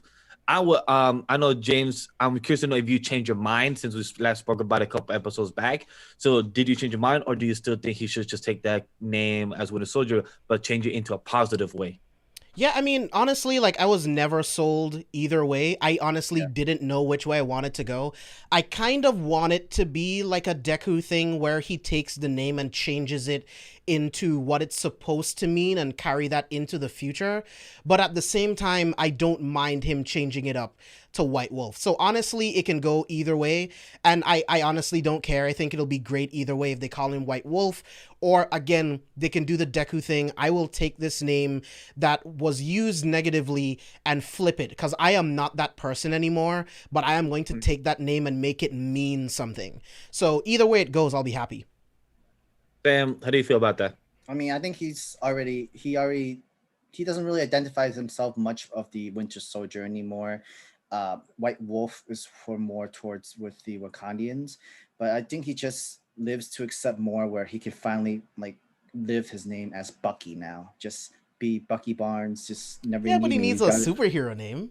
Yeah, like he needs a superhero name. So like that's why I would prefer like he has White Wolf because of him and the Wakandians. So hopefully he takes that like, oh, Captain America and White Wolf, like that'd be pretty dope. Or like again, like what James said, like if he takes that as a positive name, like he left that pacifist, but for him to take the mantle of Winter Soldier and him to bring into a positive, then like, yeah, I'm the Winter Soldier, but I'm not the same person I was. I'm a better person. Like those type of lines would be pretty dope. And isn't me, or wouldn't it be dope to hear in this episode when Sam told Bucky, say like, I'm on your left, or imagine if Winter Soldier told Sam, like Captain America, I'm on your left, like that would have been really homage to this episode, like back to Sam and back to Steve, but now it's with Bucky and Sam, like that would have been dope if a line was said throughout the episode, like I'm on your left, like that would have been amazing. Yeah, I mean, like it's sorry, I was gonna say because like both of them like were both impacted because of Steve Rogers, and they're just like they didn't have the greatest relationship in the beginning, not even towards the middle, but it comes to a common ground where they both like. Well, we both remember Steve. We knew who he was, and he trusts both of us to be like good friends with each other and good partners to have each other's back. And I like it this way. It's more like they didn't have a great relationship from the start, but then they eventually grew closer to each other, and then like they have a common ground. They finally find partnership in both of them, thanks to Steve. So yeah. John, so I'll explain. So in the beginning of My Hero, Bakugo calls Izuku Deku as a negative connotation, right? So he decided to take that name, flip it, and make it mean something else, make it mean something powerful, something that is someone that fights for peace and for justice, right? So that's kind of the thing that I'm talking about. Like the name Winter Soldier was given to Bucky, and it's surrounded with all of this negativity. I would love for him to take that, flip it, and be the Winter Soldier that's a symbol of peace alongside Captain America. So that's kind of what I was going for. But let's keep going on within the episode where the Flag Smashers kidnap the senators. They put them in two different trucks.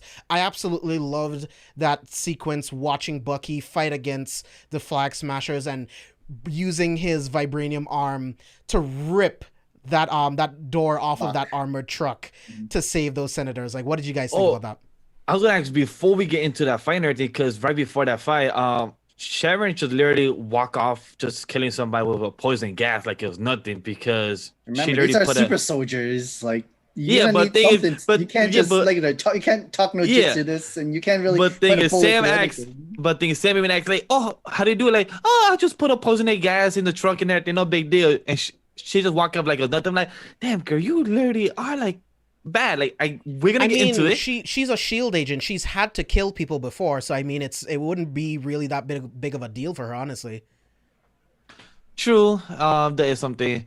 And I guess as we're on the topic about Sharon Carter, I just want to say, like, a couple weeks ago when I came up with theory of, Sharon Carter being the power broker, I saw that happening with that route of her character and her story. And I just want to say, I was right. Right, James? Congratulations, Vash. Congratulations that you put the breadcrumbs together that was given to us in the show. So let's talk about it, right? So Sharon was always one of the options, right? We're not surprised that Sharon is the power broker. She was always one of the options. It was between her. It was between Julia Louis-Dreyfus's character, and for me it was like Thunderbolt Ross and potentially another character, right? The reason why I didn't want it to be Sharon Carter, and I'll explain. Just give me a second here. So I'm not upset with it. I was upset when I initially saw the reveal. I didn't really like it. And I'll say this, right?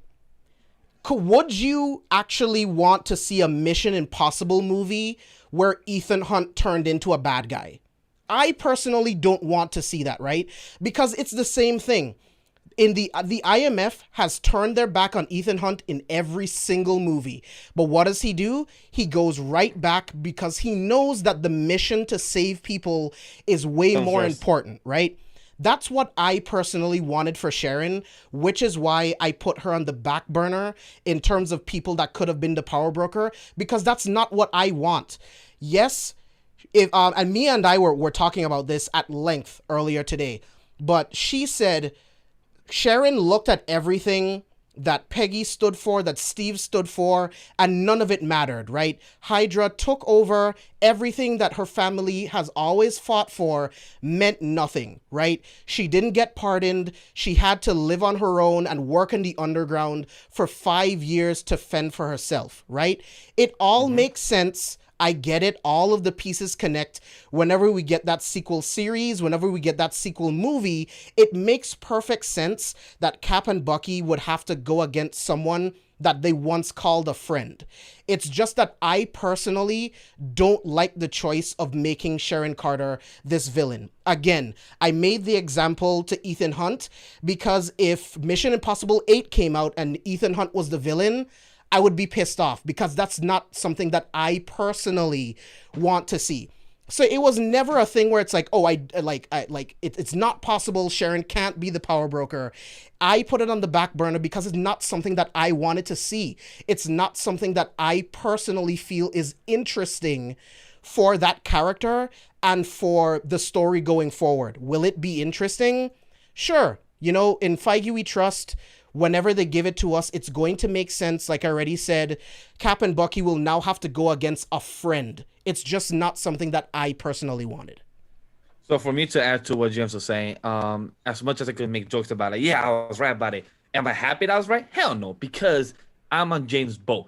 As much as I could read the story and the breadcrumbs, like James mentioned, of where they were going with her character and where they were leading up to for her to become or was the power broker, we don't know, like her and Carla say, like, come back and become a muscles. We saw all the money she has, all those real artifacts, all those real art pieces that she has. We were wondering on the show, how did she get those pieces? What type of money struggling did she have to do for her to get there? So she must have done a lot of stuff in the dark webs and the dark site for her to do that. But like she said, is that she's not an Avenger. The government did not forgive her and did not pardon her. So she has a big hatred for that. But what type of hatred is that your father, or maybe uncle, or what it is that happened? Steve Rogers went to pass, so who don't know how the timeline is.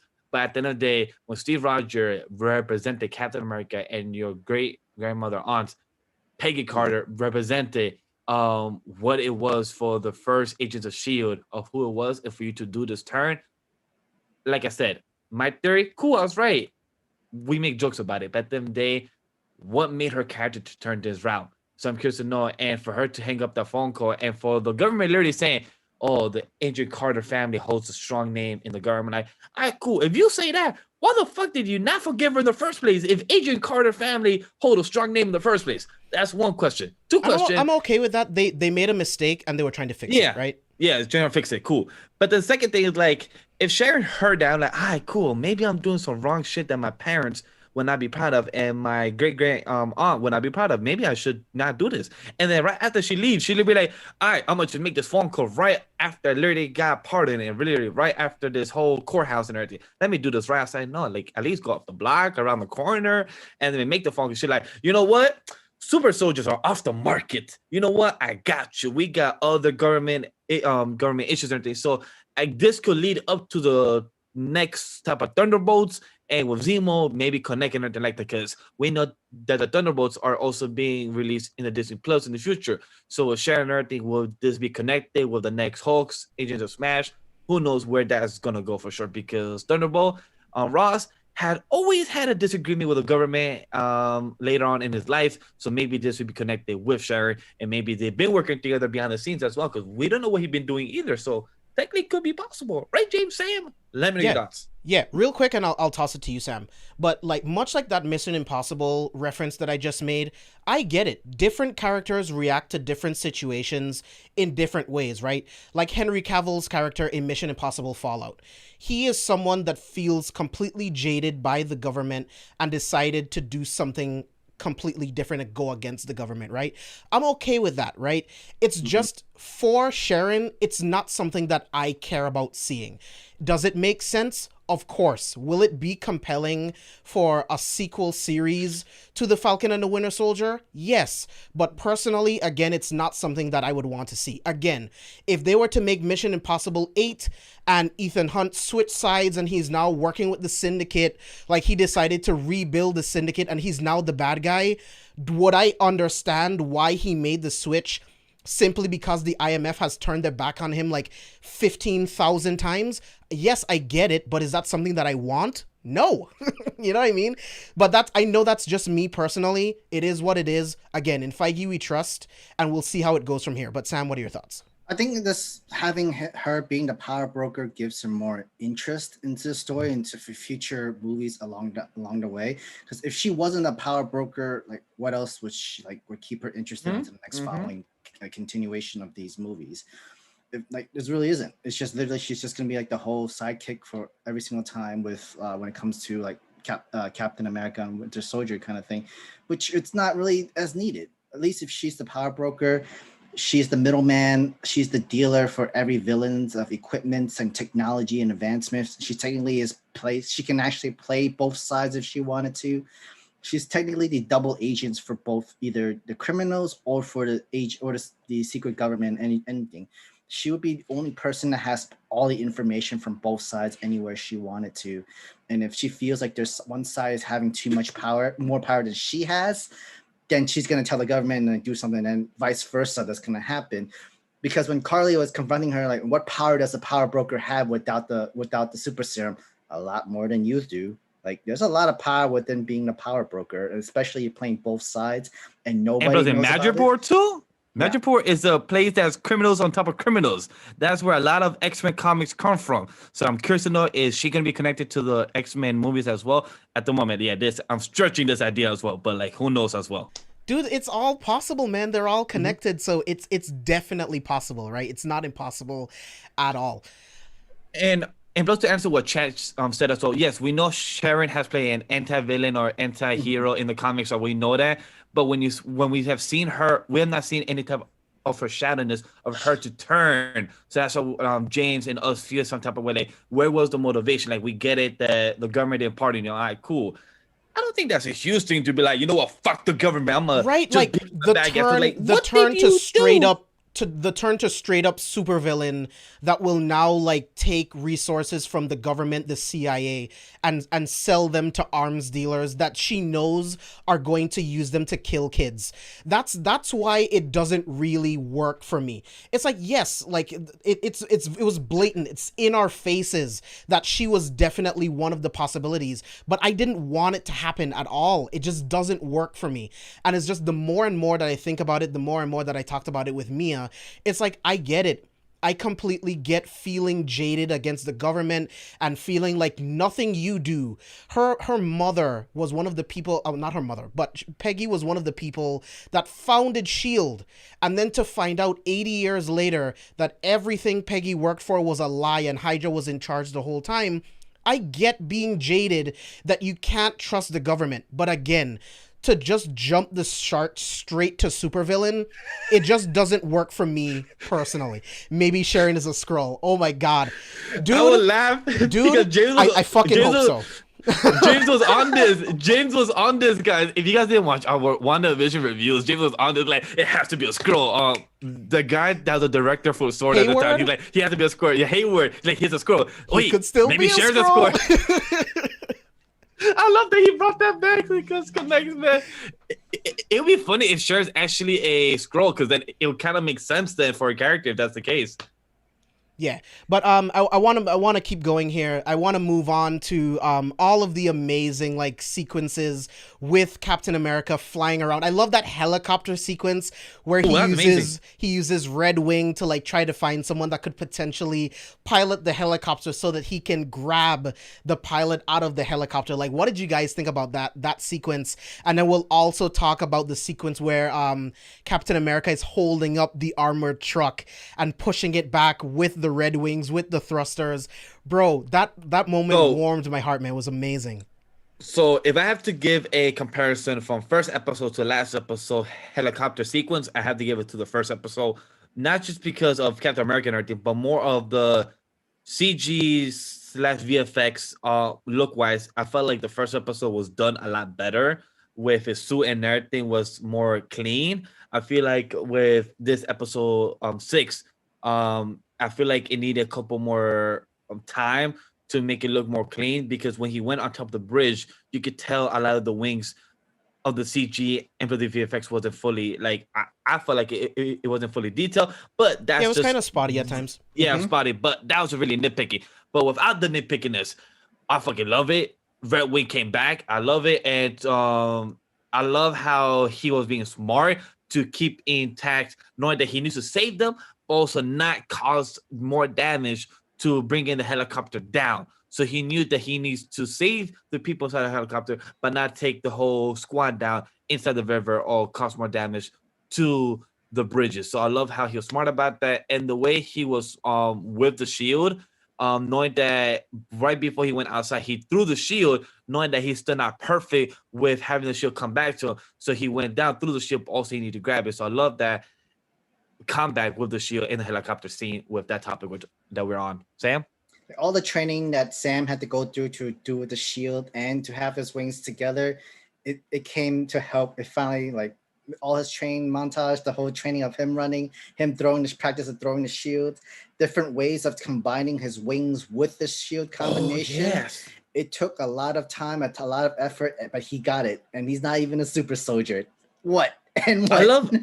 I love how when he fell into the water and when those solid concrete pillars were falling down, my dude was on those pipes. He went down, but he went down like a torpedo using his wings going all the way up. I'm like, oh, because I was curious to know when me and Sam were watching, I'm like, I wonder how he could get back up. And when he got up like a torpedo, I'm like, oh, that's dope. That is dope. I feel like I'm gonna say that's all because of Wakanda's technology and advancements, because that's all part of the suits, and that's a more better improvement. And Red Wings are like the only ones that he made advancements and attachments onto it for his new suit and everything. That's why I'm gonna like say give it all. It's because it's all vibranium. It's all tech. I could say like anything is kind of technically possible because I'm pretty sure you would never see Sam with his regular suit within the water. If he touches water, you're technically kind of screwed. That's literally throwing your computer That's why you onto like needed a that bathtub. Wakandan tech, bro. Exactly. You need that better technology, waterproof, everything. Going from the sky and literally as a water jet underneath. And literally half the whole comedy is like, oh, I'm so gonna give you an ass whipping. Like, Spicy, what's good? Thanks for joining in. I'm definitely with Brees on this one too. Like, I love the way that Sam uses the shield with the wings. I love when Carly was trying to punch him. He puts the wings into the ground to stabilize himself, and then the shield to protect himself. I absolutely love that. Yash. Oh, can you repeat that, James? I was on that for like a quick millisecond. Yeah. No, I was just talking about how Sam was using the shield and the wings together, where Carly threw the punch inside of like this warehouse thing, and then he uses the wings to pretty much stop himself from being pushed back, and then he used the shield to protect himself from the actual punch and the concrete block. Oh, because you jumped. That's why. Because you threw me out because I thought we were still in a helicopter and going to the next scene. But with no, because Brees brought it up in chat, so I wanted to talk. Wanted to talk about it real quick. With that scene, I had to give props because what Sam mentioned earlier, his combat skills with the shield and the wings and learning, using the boost of his wings to use the extra force with the shield and the wing. I love it. And also when he used the wings on the ground to hold himself against that punch as well. Right. I love that combat because showing that he knows he ain't no super soldier. He knows how to run. He knows how to, do combat. He knows he can hold his ground, but he knows that he cannot take a punch from a super soldier. So he knows he needs the best type of defense and offense and combat in air maneuver, which is literally like probably like a 12 type of feet of space. But knowing that he needs to use his wings against a super soldier like Carly like that, so that's freaking fantastic, showing how great he is to maneuver with the wings. I love it. And he still plays the hero. Like, I don't want to fight you. I'm not gonna attack you. All he did was defend, and take all the hits until Carly like literally lets out all her aggressions and then just picks up the gun. Like, because that shows like this is not a fake. Like, don't tell me you bought into this fakeness. Like, no, I love that. And I'm showing you right now, I'm not fighting you. I'm not going against you. I'm not treating you as a criminal. I'm just defending myself. I'm trying to talk to you. And even though you're not listening, and even though like you have a gun in front of my face, I'm not going to attack you. I'm not going to hurt you. I'm trying to be this change for this world. But I know where you're coming from. You don't want to hear it anymore. You don't want to accept this anymore. But so I love the conversation that she brought up to him. Like, you accepted, like, because once you saw him in the sooner, like, you accepted the whole propaganda and everything. Like, I love what you said. It sounds like, well, if I'm not gonna do it, I'd rather be the change for it. Like, I love what he responded to her, for her to understand what is going on, and for her to understand that this is not just for him to be part of the government, it's for him to change it, for him to become the next best thing. And if he fails, somebody would take the next mantle and improve it. And I love what Carly was frustrated and the speech that he told to the senators and everything. Like, you don't want to see a Carly 2.0. You don't want to see like you rather help out these people because she's a teenager who's going through a midlife crisis, and you don't want to see what people with a gauntlet can do. Like, I wish he brought up the gauntlet like type of phrase and everything, but he went around the trail knowing that literally there's a blip that just literally happened not that long ago. So I love how this conversation of how Sam and Carly happened. Like, it's sad that she died, but it was meant to happen because she literally caused a lot of trouble around the world. But her cause literally brought Sam to have an understanding with the senators and knowing that I'm a black man. But for you guys to know what the hell I'm doing here, you guys need to understand that people are not going to like me as Captain America, but I'm still here. So you guys need to help out these people around the world that came back from the blip or not. So I love the conversation. It was really beautiful and very impactful for it.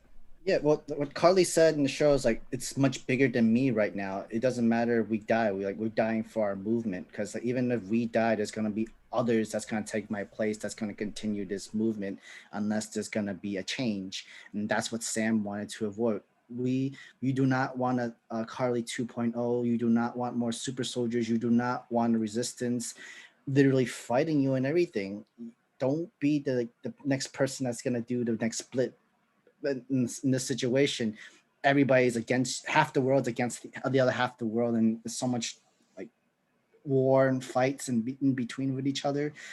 We both understand that we have struggles. You trying to figure out within the 5 years of time where people are coming back, how do you like have them homes? How can we find peace? How can we find the middle? As long if at least we know that we're all struggling, but we're all struggling together. We're not alone. We can literally help each other hand in hand to find a better solution, instead of kicking down one person just to bring yourself up, just so that you can get away from your own struggle situation. And as even afterwards, when the flag smasher were escaping, well, not escaping, but when they were thrown into the truck, one of the soldiers was like one world, one people. And like you could tell, like, yeah, of course the movement is still gonna be around. There's gonna be some people who's like gonna like, all right, I see a new change now thanks to Sam.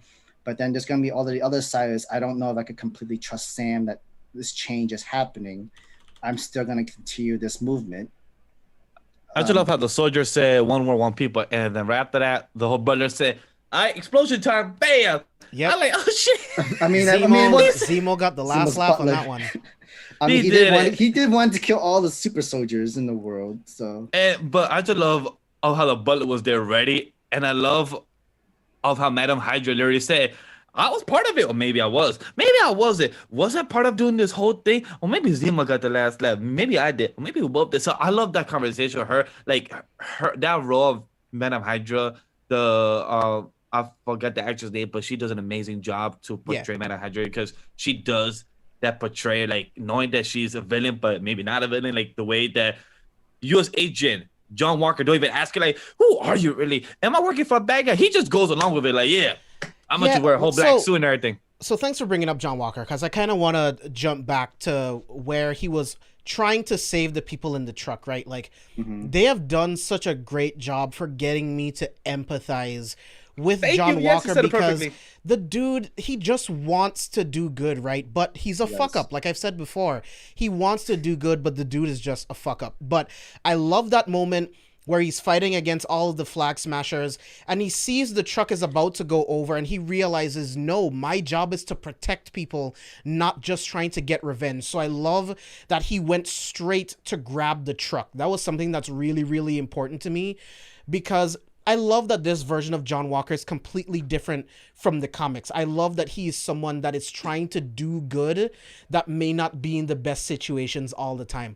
So I really, really appreciated that. You can see that Bucky and Sam also see that within him.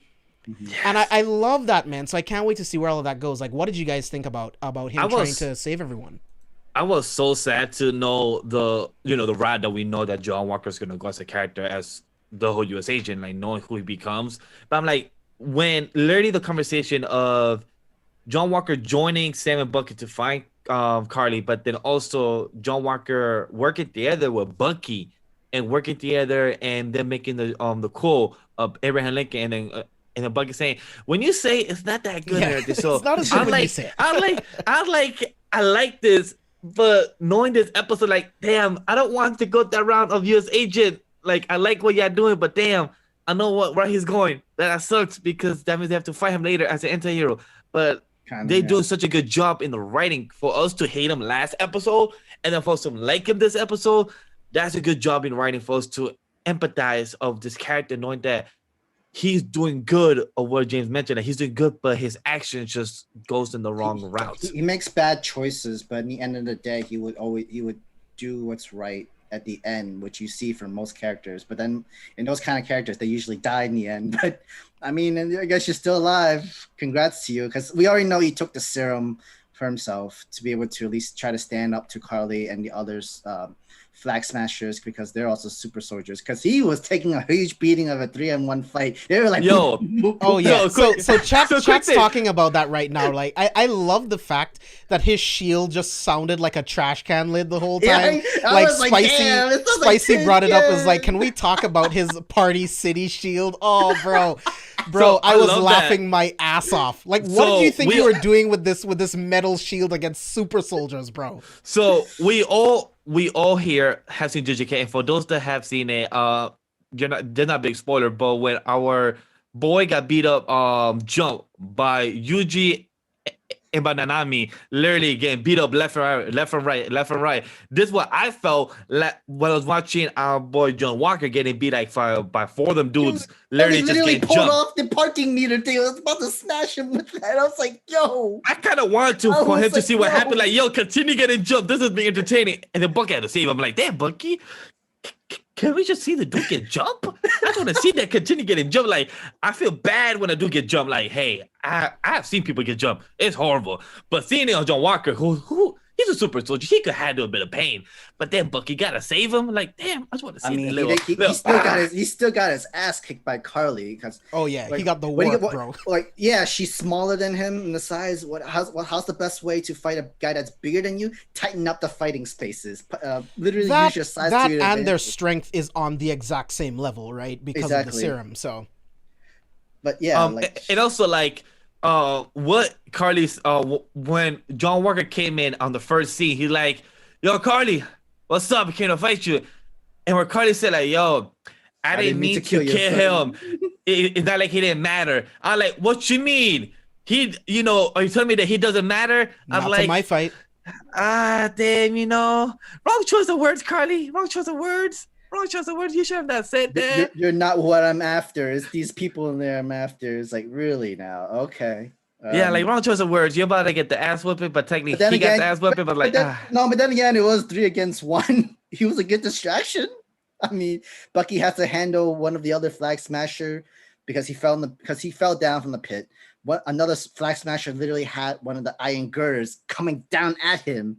Luckily, the arm saved his life, saved his head, saved his neck. I'm about to say, like, he literally saved his head, but also when our boy Bucky fell, he used the hand to also hold his landing as Superhero well. landing. So like, right? You're like, I can do it. So technically, does Falcon does a superhero land? Even though he flies, he just lands on his feet. He doesn't really land on the knee and everything. So I mean, guess yeah, Falcon, I guess it's still technically a superhero landing, yeah.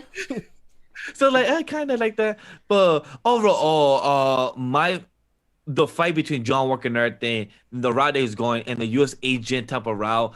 Can't wait to see the shield turning all black and have the star and everything, or have the star and the U.S. On it as well. And hopefully they did give him a better type of shield instead of cosplay shield, because my dude literally.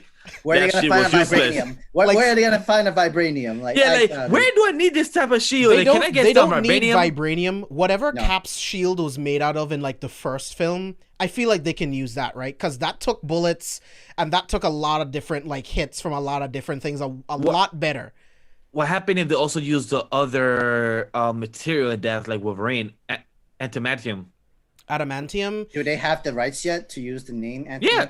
They have all the X-Men stuff. Yeah. I don't know, honestly. Would it be cool? Yes. My only issue with that is like you said it, yep. Yeah, my only issue with that is like, okay, so which one do you say is like the hardest, right? I guess you could say that vibranium is the most versatile and then adamantium is the strongest technically. I don't know how they would play around with that in the MCU. I'm very curious. That would be dope if they found a way to like give him an adamantium shield. That's what I hope.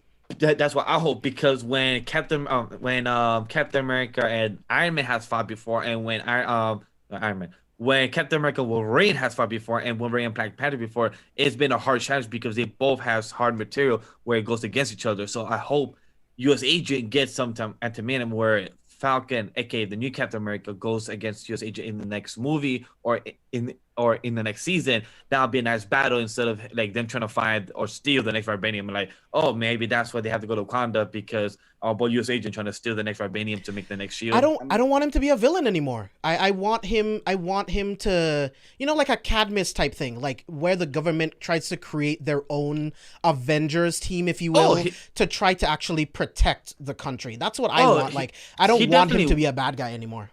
He definitely will be, because he's the U.S. agent, so he technically would be working for the government, but in the dark ops, just like Madame Hydra is. Even though it's like, yo, I I gotta give props to the wife as well for John Walker. That's a supporting wife because she don't even ask questions either, and like she's a better version than Amber because she's supportive as hell. Like she's like, oh baby, you look good in black and everything, and yeah, by woman that we have no idea who the hell you are, but you're helping my husband here to become a good hero because that's what he wants to be. Thank you. I should ask no question. I should just be a supportive husband. That's a grown woman versus a little kid. So there's a huge difference there. But let's go back. I know we lightly touched on it, but let's get back to Captain America talking to the senators. I absolutely love this. Sam already touched on this as well in terms of like how it plays into the politics. But this is what Captain America is about. Captain America is someone who's trying to fight for freedom for everyone. It's like, yes, I understand that you're saying that this situation is entirely extremely complicated, trying to reallocate people, funds, resources. And Sam is like, yeah, now you know what it's like to be a minority in America. Now you know what it's like to deal with the things that we deal with day in and day out, where everything isn't easy, where we struggle. But the point is for us to stand together and figure it out together. When he talks to them about who are you talking to when you're making these decisions, right? You're not talking to... Exactly. Who's in that room with you? You're not talking to minorities. You're not talking to the people that are struggling. You're talking to other senators, other investors, people on your level who see dollar signs, right? You're not actually including the people that you're actively affecting. And I love that all of this was on the news, that everyone could see this. I love that Isaiah Bradley was watching this broadcast and how proud he felt to watch Sam stand up for something, to stand up for true freedom. Like he said, it's like, I am standing here, a black man in stars and stripes, no serum, no blonde hair, no blue eyes. I am here standing up for the people. I am here to stand up for what's right. And we have to work together in order to preserve this way of life for everyone. Look at, there's millions of people around the world that supported Carly. Why do you think that is? That's the important thing that he brought up. No one even took the chance to figure out why Carly and the Flag Smashers decided to go this route, and why millions of people around the world joined in their cause. We're doing something wrong and we have to fix it. Vince said the line, that's what I love. You can feed 1 million people with a phone call, and I love that. That was fucking brilliant. You have the same amount of power as a mad god, or whatever he said, something, whatever he said about Carly. You have the same amount of power, right? Yeah, and it was impactful because I was watching Sam, and like I tear watching it because a lot of African American and blacks and Spanish people are always in a minority in a lot of cultures, in a lot of countries and everything. To know that the way the speech was said, the way that like, I felt like it was something that was well written and it was beautifully said for people to have an understanding of what it goes through, and for the whole senators to know that most of them were white, and for them to actually see what was going on, and for literally most of the time they stood shut. And I love that. Like Sam literally had the open floor and the whole cameras and lights was just shining on him where everybody was watching. And even the scene, a couple when Sam was saving people in the truck, one of the guys said, "Oh, that's Black Falcon," and then the guy said, "No, that's Captain America." I love that scene too because it's true. I started crying, bro. I started crying. I love that, and I love it how it's beautifully said, because it's the black guy said that's Black Falcon, but then the Spanish guy is the one that said it, that no, that's Captain America, and that to me was freaking amazing. Like me just saying it, I'm trying not to get emotional right now. Like it's just impactful for it. Sam, what are your thoughts about that as well? Because you brought it up much earlier when you was giving your speech about it as well yourself. Because even Chad said it that you was on a roll. So add to that. Yeah, this like with Sam, he's by and for the people. He never broke. He never bent. He never changed his way. He will always have hope. Even Isaiah tried to change his mind and how like the world is always, it's, even though it might look different, it's still the same way. No, I'm trying to tell you, like, we have to change, and I'll take the first step if I need to help for the world to see that This is a new era. This is a new world of change. We're all struggling. We're all in the same place. We all know what it's like. Can we at least give hand in hand or each other's help to cause less trouble, cause less wars, cause less rebellion? And can we just like feed the hungry, help the homeless, support one another, each other? Just literally talk, literally communicate with one another to at least find a better middle ground and not categorize as terrorists, because that's just a stop calling them terrorists. They are not terrorists. They're just people like you and me. Because you classify them as that, the world is afraid of them. You gave the world a message where they are against us because we call them that, but they are like no better than what we would do. They're freedom fighters. They're doing what they need to do to help survive the struggles. And that's the kind of same thing with the same world that we live in. We categorize like other people in countries as terrorists, insurgents, other like horrible names that we give them into. And a horrible thing is everybody's watching the news and they're all afraid. You're giving them something to be afraid of instead of something where they should like, no, they are also people. They are also doing what they need to do because they are struggling as well. I think the best way we can do this is help a lending hand, not just saying like, oh, we're gonna help you guys just for publicity. No, we need to literally do a phone call, feed them. If you're able to do a phone call to cause literally like to drop a bomb into another country of what you consider as terrorism or spend billions of dollars for us, why not just use this to feed the homeless, feed the hungry, help other worlds? We have this power. Who are you trying to impress? Do we need this money?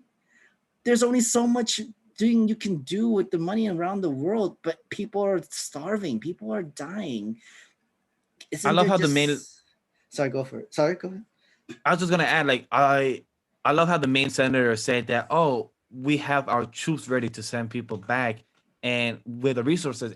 And then Sam mentioned, like, if you have the resources to bring people back, how about help them instead, trying to put them back in borders? How about helping people? Like, did you ever bother to ask why Carly's do this? Why these flag smashers are like, want to cause this trouble? And I love how Sam brought this up and everything. So I love how, like, this whole conversation, like, I saw on Twitter people like, oh, this is push agenda left. I'm like, yeah, shut the fuck up, my dudes. Like, yeah, don't know comics if y'all really think there's a left agenda.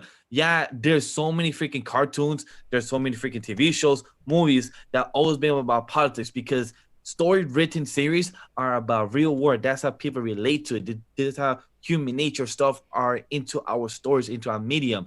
Green Arrow, it's like Batman comics and everything. You do realize that Professor X and Magneto are literally based on Malcolm X and Martin Luther King, Thank right? you. You do know that, right? It's all political. Like, and when people get mad that saying that Clark can be black in a live action movie like Michael B. Jordan, like, motherfucker, he's an alien. He could technically be any color. Yeah, orange, Kal-El green, is not purple. Caucasian. Sorry to break it to you. he just grew up in literally a white neighborhood in Smallville, Kansas. That's all that happened. The only reason he landed there. But other than that, he could literally be a different color. But people want to be mad about, oh, because he came in black. I'm like, that is possible. There is characters for the. He's an alien species of an alien immigration type of scenario. What are alien immigration sometimes? Black, Asian, Spanish in the U.S. countries and other countries because we don't have our citizenship. So people put in that agenda on Twitter and everything got me mad. But at the same time, I should not let that stress myself because as long as you enjoy your show, as long as you should enjoy your content, at the end of the day and have this type of discussion here. This is why this channel is for to have a discussion and other channels like Anime Lately, Project Manga, and other shows because we like to enjoy what it is. And politics are in every type of medium. Comic books, manga, anime, cartoon, and movies and everything. And Sam in this show, Falcon, aka Captain America, did a great job in the writing. He delivered. He did a great job in acting for this role. And I love how many times he did it. I'm curious to know behind the scenes if he did it in one take because this was beautifully well done as well. Yeah, I think all his roles of action movies and other performance and dramas had trained him to be ready to take on the role of Captain America, and it worked. It's all paid off. We are finally here. He's made it. He's at the top of the top. Yeah. If you guys haven't seen Outside the Wire, starring Anthony Mackie, I highly recommend seeing it. It's not groundbreaking or anything, but it's a pretty entertaining film, and he plays a super soldier, which is Yeah, I interesting. see that on Netflix a lot. He Actually. But, does? Yeah, yeah. because because I was talking about it a couple days ago as well. But can we move on to the last couple of scenes? Because I Yeah, want to talk I was about literally gonna. The last two things that I wanted to talk about was Bucky making amends, and then we'll talk about the Isaiah Bradley all right. conversation and all of that stuff. So let's start off with Bucky finally making amends. So he goes to see the dad of the guy that he killed to finally give him closure. I love when he goes into the room and tells him, I have something to tell you about your son. He was murdered by the Winter Soldier, and that used to be me. Bro, when I tell you that hit me, it really, really hit me, because I know that had to be really hard for Bucky to say that, because he wasn't in control. He was in the sunken place. He was able to see and know everything was happening, but had no control over his own actions. And that had to be so scary for him to have to go and make those amends. And we do see that he sent the book back to his therapist, and we don't get to see it all, but he does go and make amends to everyone else that he had names in that book. So Sam, like, what did you think about Bucky making his rounds of amends? I think like this was something that Sam told him to do. Like you're avenging. You're not redeeming yourself. You're just avoiding all the problems that you're trying to do. And of course, this is what's happening. You're struggling right now. Is because you're not facing your issues you're not facing the troubles in front of you. Need to accept that if you want to change, if you want to feel better, if you want to accept in everything, literally face it on, not as an avenger, but as anybody should, to deal with any situation. Confront your problems. Like, it's gonna be very hard. It's gonna be a great struggle, but in the end, you will feel better, and it gets better. Because like when the father was asking like, wait, why? It's like, and Bucky had to answer hard. I had no choice. I And like think he was so sympathetic. He was so not sympathetic. He was so remorse. He was regret. You actually see it in his face. I was just gonna say the acting by Sebastian Stan, bro. He literally was in full on pain where I had no control. I'm so sorry. I did this to you, and I did this to your son. And Breeze, I get it that wish we get to see our boy Nakajima, but I think the point was not to see it, is that in the story aspect of the cinematography, for us to understand that this is more of a closing the book to our Bucky's story. This is more of closing the chapter of him letting the past go, but understanding and forgiving himself is what Sam was told. You gave him closure. Bucky is that closure don't instead avenge, of Invincible. forgive. Yeah. So I love that understanding for him as a character. That's the reason I believe why we didn't see his crying or his staying quiet of him, the real reason why his son died and everything. So I feel like that's the reason. But knowing that he understood, went back to the bar on a Wednesday, and our boy Bucky went to watch him and everything. I thought he was gonna go back on the second day. I was like, "Oh, Bucky's gonna go back the second day. He about to get that pussy." I'm glad that cool. didn't happen. I'm glad that didn't happen. True. Honestly. I was like, "All right, cool. I Bucky, we get it. And it's been a good 100 years, so it's time to get the feet wet and everything." I'm like, "Cool." Yeah, Chief also brought up, like, I'm not the biggest fan that they killed Batroc, honestly. Yeah, same here. I feel like you could have used Batroc similarly to way Scarecrow was used in the Dark Knight trilogy, where he's just this reoccurring type of villain that shows up that they just can't seem to catch. I would have preferred that, other than them just killing Batroc. I think he's a decent antagonist, but I mean, yeah, it is what it is. My hope to see him was to fight against Spider-Man, since he's also a Spider-Man villain. So I was hope to see that of him. So I was like, oh, cool. He finally fights against Spider-Man, since he's technically a Spider-Man villain. I'm like, all right, cool. And he gets killed. I'm like, oh, well, I guess. I mean, it's because Sharon doesn't want the word of she's the power broker let out in the world. Of course. Which is the reason why, like, Sharon had to kill Carly, but at the same time, I think Carly was going to shoot at Sam regardless. So I think Carly was going to shoot at Sam. I don't know. I don't know about that, Sam. I have to disagree with you on that. So So I don't necessarily disagree, right? I feel like it's a coin flip. It could have gone either way, right? But I feel like if Sam had more time to talk to her, maybe he could have talked her down, maybe. But it's like Zemo said, like, she's become an extremist. Like, she's too far gone, and the only way was to put her down, right? But to me, it could have gone either way, and I would have been happy with it. If Sam was able to talk her down and get her in prison, I would have been okay with that. I'm perfectly fine with Sharon having to kill her, because it just kind of is what it is. Yeah, it's to like hide the secret and everything. Because was fun for that reason. You have to drop loose ends, that sort of situation, and that was that Carly too. For her. That too. Because like remember, she was trying to get Carly back to her side and everything, and since she said no, all that's really left for her is to kill her in the situation. I know people don't really necessarily like that Carly had to die in the end, but I feel like in the scene that the whole entire time, it kind of justifies the means where you can't reveal a secret. Even if she's in prison, she still continue with the flag smasher. She could still be the leader. She would still have that opportunity. She would still have, and she can tell the world that Sharon's a power broker. So like you said, Sam, like Sharon had to clean up loose ends, right? So she took care of them. The flag smashers, their ideals will be around for years to come. Like she said it herself that the movement is so strong they don't even need to be the face of it anymore. Quick thing, I just laugh when she told the people, like, if we die, we die. I love how all the actors' faces were like, it's like, nah, nigga. We kind of disagree. Like, you sure about that? Because I don't want to die. Like, I love how all of them were like, one world, one people.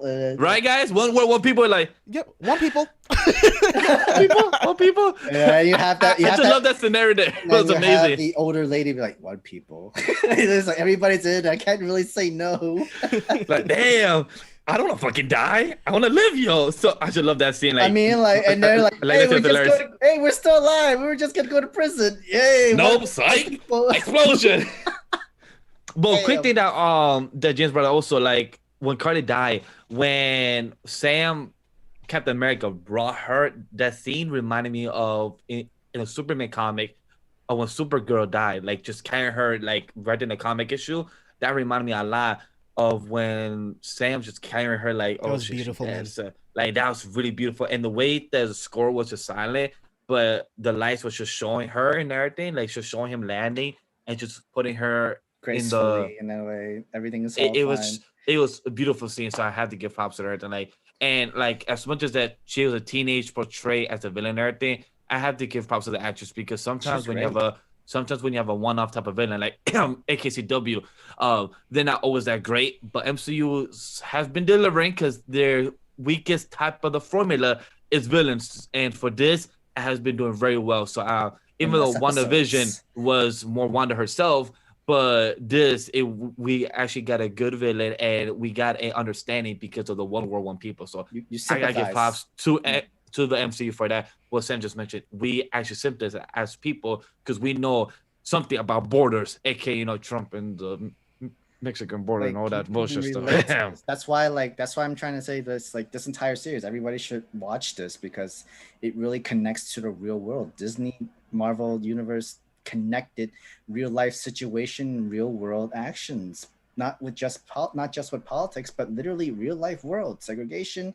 racism, all of it is into this world. Like, sure, if you can watch this, call it mid to whatever you want, as long as the message has been delivered and you the message, eventually you can come to adapt to that. We could come to adapt and understand where this change needs to happen. Can we at least be better people by accepting this change in this sort of way?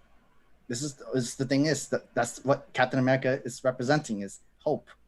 You gotta hope for the change that people will change. Exactly, bro. So let's get into that hope, right? Like, let's talk about that last sequence with Isaiah Bradley. I love that Sam goes to go see Isaiah, and Isaiah tells him, you know what, I'm not gonna lie to you, Sam, you're special. You know what I mean? And Isaiah sees that Sam is someone who is actually standing up, that actually represents him and the other people like him. And I love that Sam says that we built this country. We were a part of building this country, and no one's going to tell me that I can't fight for it. And I am not going to let all of the people that bled for this country, I'm not going to let that go away. Even you fought for this country. You did something that not a lot of other people could do. The sacrifices that you made in an attempt to save your fellow men, your fellow soldiers, right? So I love that he sees that in Sam, and he tells Sam, this road isn't going to be easy. And Sam knows that, but he's willing to do it. I brought this up on a past episode. Sam is doing the Obama thing. It's very easy to just sit back and just be jaded and just be like, the world is never going to change. The world is never going to, we're never going to get to a point where the police aren't murdering minorities in the streets for no reason. But someone has to stand up. Someone has to say that enough is enough. Someone has to put the target on their back in order to effect change. And I love that Sam Wilson, Captain America, is that person. Bro, when we got to the Captain America Museum and I saw that monument, I broke out into tears, bro. I was sobbing tears watching that entire scene, because in the comics, they do something similar, but in the comics, they actually bring out Isaiah Bradley, reintroduce him to the world, and honor him in front of the world. I understand, based on the MCU, that couldn't be possible, and I'm perfectly okay with that. But the fact that he was honored, and Sam tells him, no one will ever forget the sacrifices that you made for this country. Dude, I'm trying not to get super emotional right now. But that moment hit me so hard. Vash, what were your thoughts on that? I love it because I love how Isaiah didn't speak. It was perfect. He was speechless. He didn't know what to say because he was so emotional. And his grandson, or I think his nephew, if I forgot which was, also was speechless as well, because they both were like in shock that Sam kept his promise. Sam did not listen to Isaiah. Like, I'd rather stay dead. I'd rather the world don't know me. And Sam's like, I cool. You don't want the world to know you, but your legacy will still live in the museum, where people, once they come to see Steve Rogers, they will know that there's another person after Steve Rogers. Nobody may know about it, but it's here in the museum for here and ever. And people know that legacy in the comic book world is a huge thing because it inspires others, aka his nephew and grandson will be part of the next generation of Avengers. So, aka the young Avengers. So that will be the next inspiration for him. But we'll talk about then a few of the last Easter eggs that they show for aka the new Falcon and everything else before we go. Mm-hmm. But that thing about Isaiah was so impactful, and I love how Bryce even said it, that I love how Isaiah still said and gave him shit, saying that you ain't no Martin or you ain't no Malcolm. I love that. And Sam was like, yeah, you're right. Yeah, but I know. I can't lose to something. So I love that. It was beautiful. It was strong. And I was crying that scene too. Like, this episode hit so many surfaces. And I don't give a fuck what people say about politics, but this shit was so strong in that type of scenario. And with Isaiah conversation, it felt like Isaiah accepted him because he said it. Like, I accept you as Captain America. And just know your role will be hard. And I love what James said, like Obama and everything, because he said that, hey, I could die trying, but at least I know I could try and do a change. And that was beautiful, because that's what most comic book or most people that have a dream or have a dream to become a next legacy know, that if I die trying, at least I know somebody could be who could pick up the next mantle after me, know that they could do something better or improve what I did, because that's what Sam believes in. And I love that.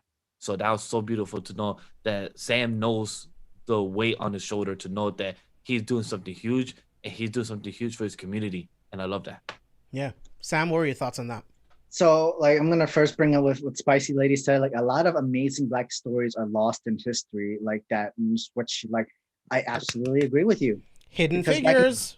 It's you have to, like, understand and see that there's a lot of Black history around the entire world, even though it's been, like, covered, disappeared into the back of history, and we're not learning this in school like we're supposed to, where all the 9 history books that you barely even know. And it's with Isaiah, he's a veteran. He's a soldier veteran that never got his, like, respect. He never got his reward, never got his appreciation from the world of what he did for the thing. He was a great impact for the entire world, and what Sam did for him was really beautiful, very heartfelt. Like it worked. It just like you'll never be you will be So remembered. You will not be erased. We don't need to say you're a super soldier, but you just went into but we can at least have the pictures. We can actually have what you did for your men, where you go for your brothers, an arm. Like you will go in straight into a full-on bullet in a raging fire to just protect your men, just to save them out. And this is like the same way Captain America, what Steve Rogers would do. That you are a black man, a person that's never gonna be that would never been in the real history books. It's always gonna be covered. It's always gonna be erased. Never be out in a world where you can be an inspiration for the future.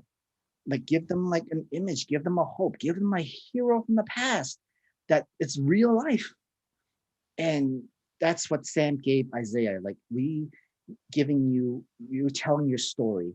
We are showing the world who you are and what you've done for the world and what you can hope what your story can do for the future within the generations of other minority or black community for black people can literally like to see a hero, to be an inspiration, what they can live in, like what they can see themselves in, not just be invisible, not just to know like there's no history of you, not only because we only see you as Malcolm, not only see Malcolm X or or not just with Malcolm X and not just with Martin Luther King. Let's see more veterans, black veteran soldiers. What more did they provide? What sacrifices did they make? What are they willing to do that other people were not willing to do? Like, because in the real world, there are cowards and there are heroes, and there are people who are willing to put forward others before themselves, and that's what we call heroes. And we say them every day. Our veterans, our heroes. We need more people of color to be in history books. We need to give people the inspiration of what their ancestors have done in the past, what they're willing to risk their life for, what they are willing to fight and protect, and what they believe in. Because like even though there's many people who don't believe like in the hopes, they don't believe in the justice, they don't believe in like what they feel like their government is doing what's right. But there are people who did believe in it, who literally who fought for it, defend for it. They never got the respect for it. In fact, with Isaiah, he literally got tortured because of it, which was cruel and hurtful, like just the most horrible thing that you can ever do to like a person. Instead of like you bled for this country, you deserve respect, you deserve help, and not be in front of like a Walmart or Target homeless and help, and you just say thank you for your service. No, that's sad. That's so disrespectful. It's like we need to do more. We need to do change for the Yeah, people. like we talked about previously, like Isaiah Bradley did the exact same thing, literally the exact same thing as Steve Rogers. Steve saw that his men were behind enemy lines and that they were being experimented on too. They were prisoners, and Steve went behind the lines, brought them back. He was honored for it. What did Isaiah get from it? His identity was erased. He was locked up in prison for 30 years and experimented on. Like, it's absolutely ridiculous what happened to him, but I'm glad that Sam was able to at least find a way to honor him. People will never forget the sacrifice that Isaiah Bradley made. So And we like, all agree. So we all agree that we like the. So sorry, we all agree that we're not disappointed about the museum aspect, because I saw a couple of people from our community that with some our mutuals were disappointed with the museum. Like when they asked, "Oh, where we going?" and he got like a whole museum type of section for him. I wasn't disappointed. James is saying, "Well, you're disappointed about it," because from what it sounds like, yeah, Why yeah, why we're would appreciative I about this. why would I be why would I be disappointed? disappointed? You're Like, what I were don't you know, expecting? you're respecting from what he's no from longer the what's on the unsung timeline, hero. from what's on the timeline, a lot of people expected something much bigger or something more for Isaiah to get something from Sam. But I'm like, this was great for Sam. Like, this was a beautiful He did standoff not want as a he did character. not want his Is identity to know that he's He did real. not want him Thank exposure. you. Yeah, Thank that's you, perfect. Sam. He does Isaiah not didn't want to to be brought back into the spotlight. and like what Spicy Lady said, he was tricked into he had no idea what he was taking, and it was the super serum. So super soldier serum. And what would happen if the world knew that there were more super soldiers that were in the past? You're gonna have people like Zemo trying to kill him. Like he was trying to hide his identity. Like this was like the best way to escape. So what Sam did for Isaiah is you're no longer the unsung hero. You are the hero in our memorials, our history books, and for the world to see and to be remembered.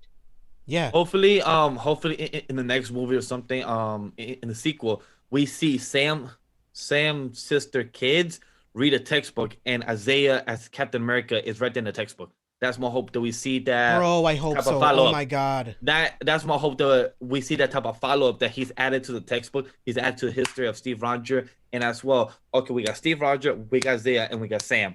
Hopefully, we see that in the textbook because that'd be a beautiful follow up for Sam's sister kids. That would be a beautiful knowing that, oh, okay, he's added recently to the textbook and everything. That would be amazing. Yeah. Vash, I'm going to keep it with you. What are your final thoughts on the series, the season finale, and the Falcon and the Winter Soldier as a series on a whole? I love it. I hope Bucky continues flirting with Sam's sister. I want that comedy to continue going because I just want that type of be like, yo, don't flirt with my sister. I want that. He was flirting while also playing with the kids at the mechanics. I love that. He's like, yo, so how about us go to eat next Saturday and everything like that. Eventually, I don't mind taking the kids here because you see, you know, they have fun with my arm and everything, and you can have fun with the other arm. You know what I'm saying, right? I just want that type of comedy. Like that would be amazing. Additionally, if people did not notice as well, I forgot Sam's friend from the Air Force was also playing with Sam's previous wings at the end of that scene as well. So that means if people don't know from the comics, he becomes the new Falcon as well. From the name, I forgot his. If you do know. Say that again. Whose name? The guy that was working with Sam in the Air Force. That was playing with Lieutenant Torres. Torres, yes, thank you, Torres. Yeah, Torres in the comics, for those that don't know, he becomes a new Falcon. His suit is like a little green and white, little like lime green and everything. So can't wait to see down the future how it comes out and everything. So overall, I enjoy Captain America and the Winter Soldier. I love it very much. It far exceeded my expectation. I think me and James spoke about it before we saw like a good couple of 6 weeks back and everything, like what we were expecting. And I'm very happy with the fruition of storytelling of Sam becoming the next Captain America and the story of a person as Black and how he has the weight off his shoulder and how he's expected to take this helm. So I love it. Me and James were worried about how will the MCU handle this, and they threw it out of the park. It was amazing. I wish it was 7 episodes because I feel like one more episode would have closed the circle with a couple more threads of the story, aka of Sharon, Madam Hydra, and a couple of other characters. But this was beautifully said for me overall. So I really love this 6 episode. Would it be a limited series or would it be a sequel after the movie and there will be more story told in the next season? Who knows how MCU will handle, but love it. Can't wait for Captain America 4. Yeah. Sam, what are your final thoughts? The series impressed me. Like I didn't have this kind of expectation with Falcon and the Winter Soldier because like from the meme that I've sent you guys in the picture, I thought it was going to be a whole buddy cop movie or buddy like villain kind of thing that was kind of show a series that's supposed to happen. But no, this entire series had a lot of meaning and a lot of a great message and a good story, and it hits a lot of targets on like in the world issues, the life issues, mental health, our veterans, everything. It touches all of it. And yeah, you can either just watch it for the if you're just watching it just because for the action and the CG and everything come into it, I'm a little sad because you don't get to experience the whole message and the whole entire picture that comes with this entire show. Because it was great. This actually excelled my expectations absolutely. And like, this is not just the whole entire series just to see Sam in his new Captain America suit. No, this was much more than that. It's the center, but everything beyond it, the story, the impact, the everything, whole evolution of all of transitions of all of it. Wonderful. It impressed me a lot with acting, everything. Anthony Mackie, thank you. Props to you. him as well. He delivered a you. fantastic job from going from a rap artist from 8 Mile to this. Yeah, Amazing, my man. from Papa Doc to Clarence? Captain America. This guy's a gangster. From Clarence to Really, it was Clarence. That is Clarence. But guess what? I'm Captain America, bitches. But I love it, man. just to echo everything you guys already said, like, this series surpassed my expectations. The acting is absolutely incredible. Anthony Mackie, Sebastian Stan, these guys are amazing. I can't remember the actor's name right now that plays Isaiah Bradley. He also does an absolutely incredible job. Daniel Bruhl is amazing.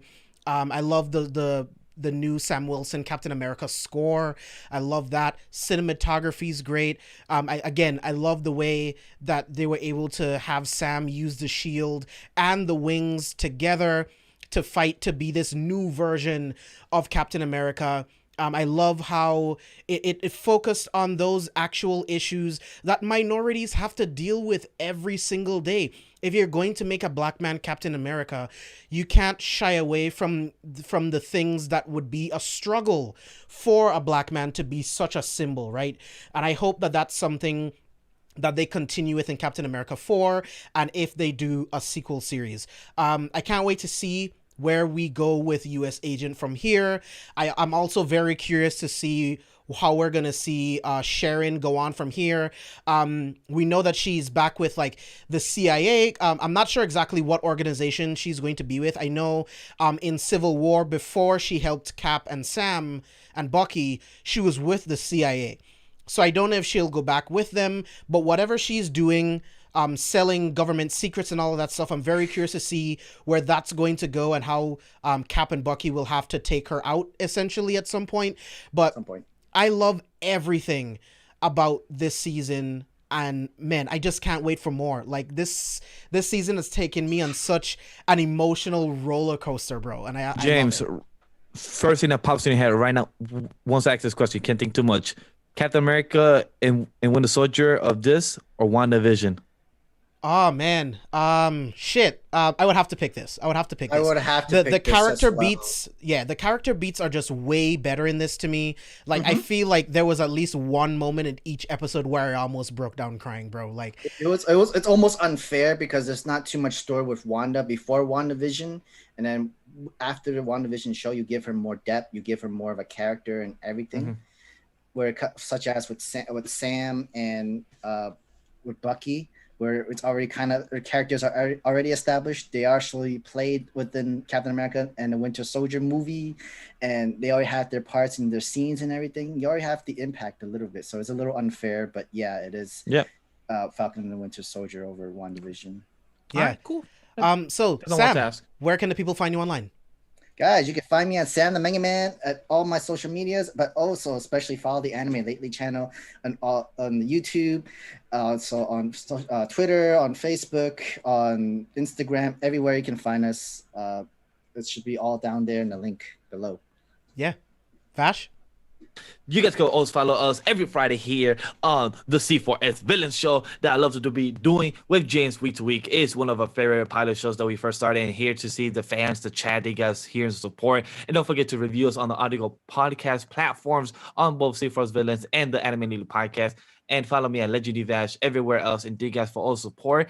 And let us know what you guys thought about it. Tweet us, and don't forget to tweet at Sam to read Black Clover as well. It's glad I appreciate to know that we don't want him to miss out the great conversation of a Black Clover series called Magic Greatness. Wasn't that James? Yeah, you guys can follow me all over social media at JB Exclusive, and of course at C4SVillains. Please like the stream, subscribe to the channel if you haven't already, and if you don't mind, maybe share it with one of your friends. They might dig our conversations talking about all of these different comic book shows. And I really appreciate every single one of you guys being in chat. You guys show up every single week, whether it's here on Careful for Spoilers or it's on Anime Lately. So I can't tell you how much I appreciate you guys coming here every single week. We appreciate you so much, and we will see you guys on the next one.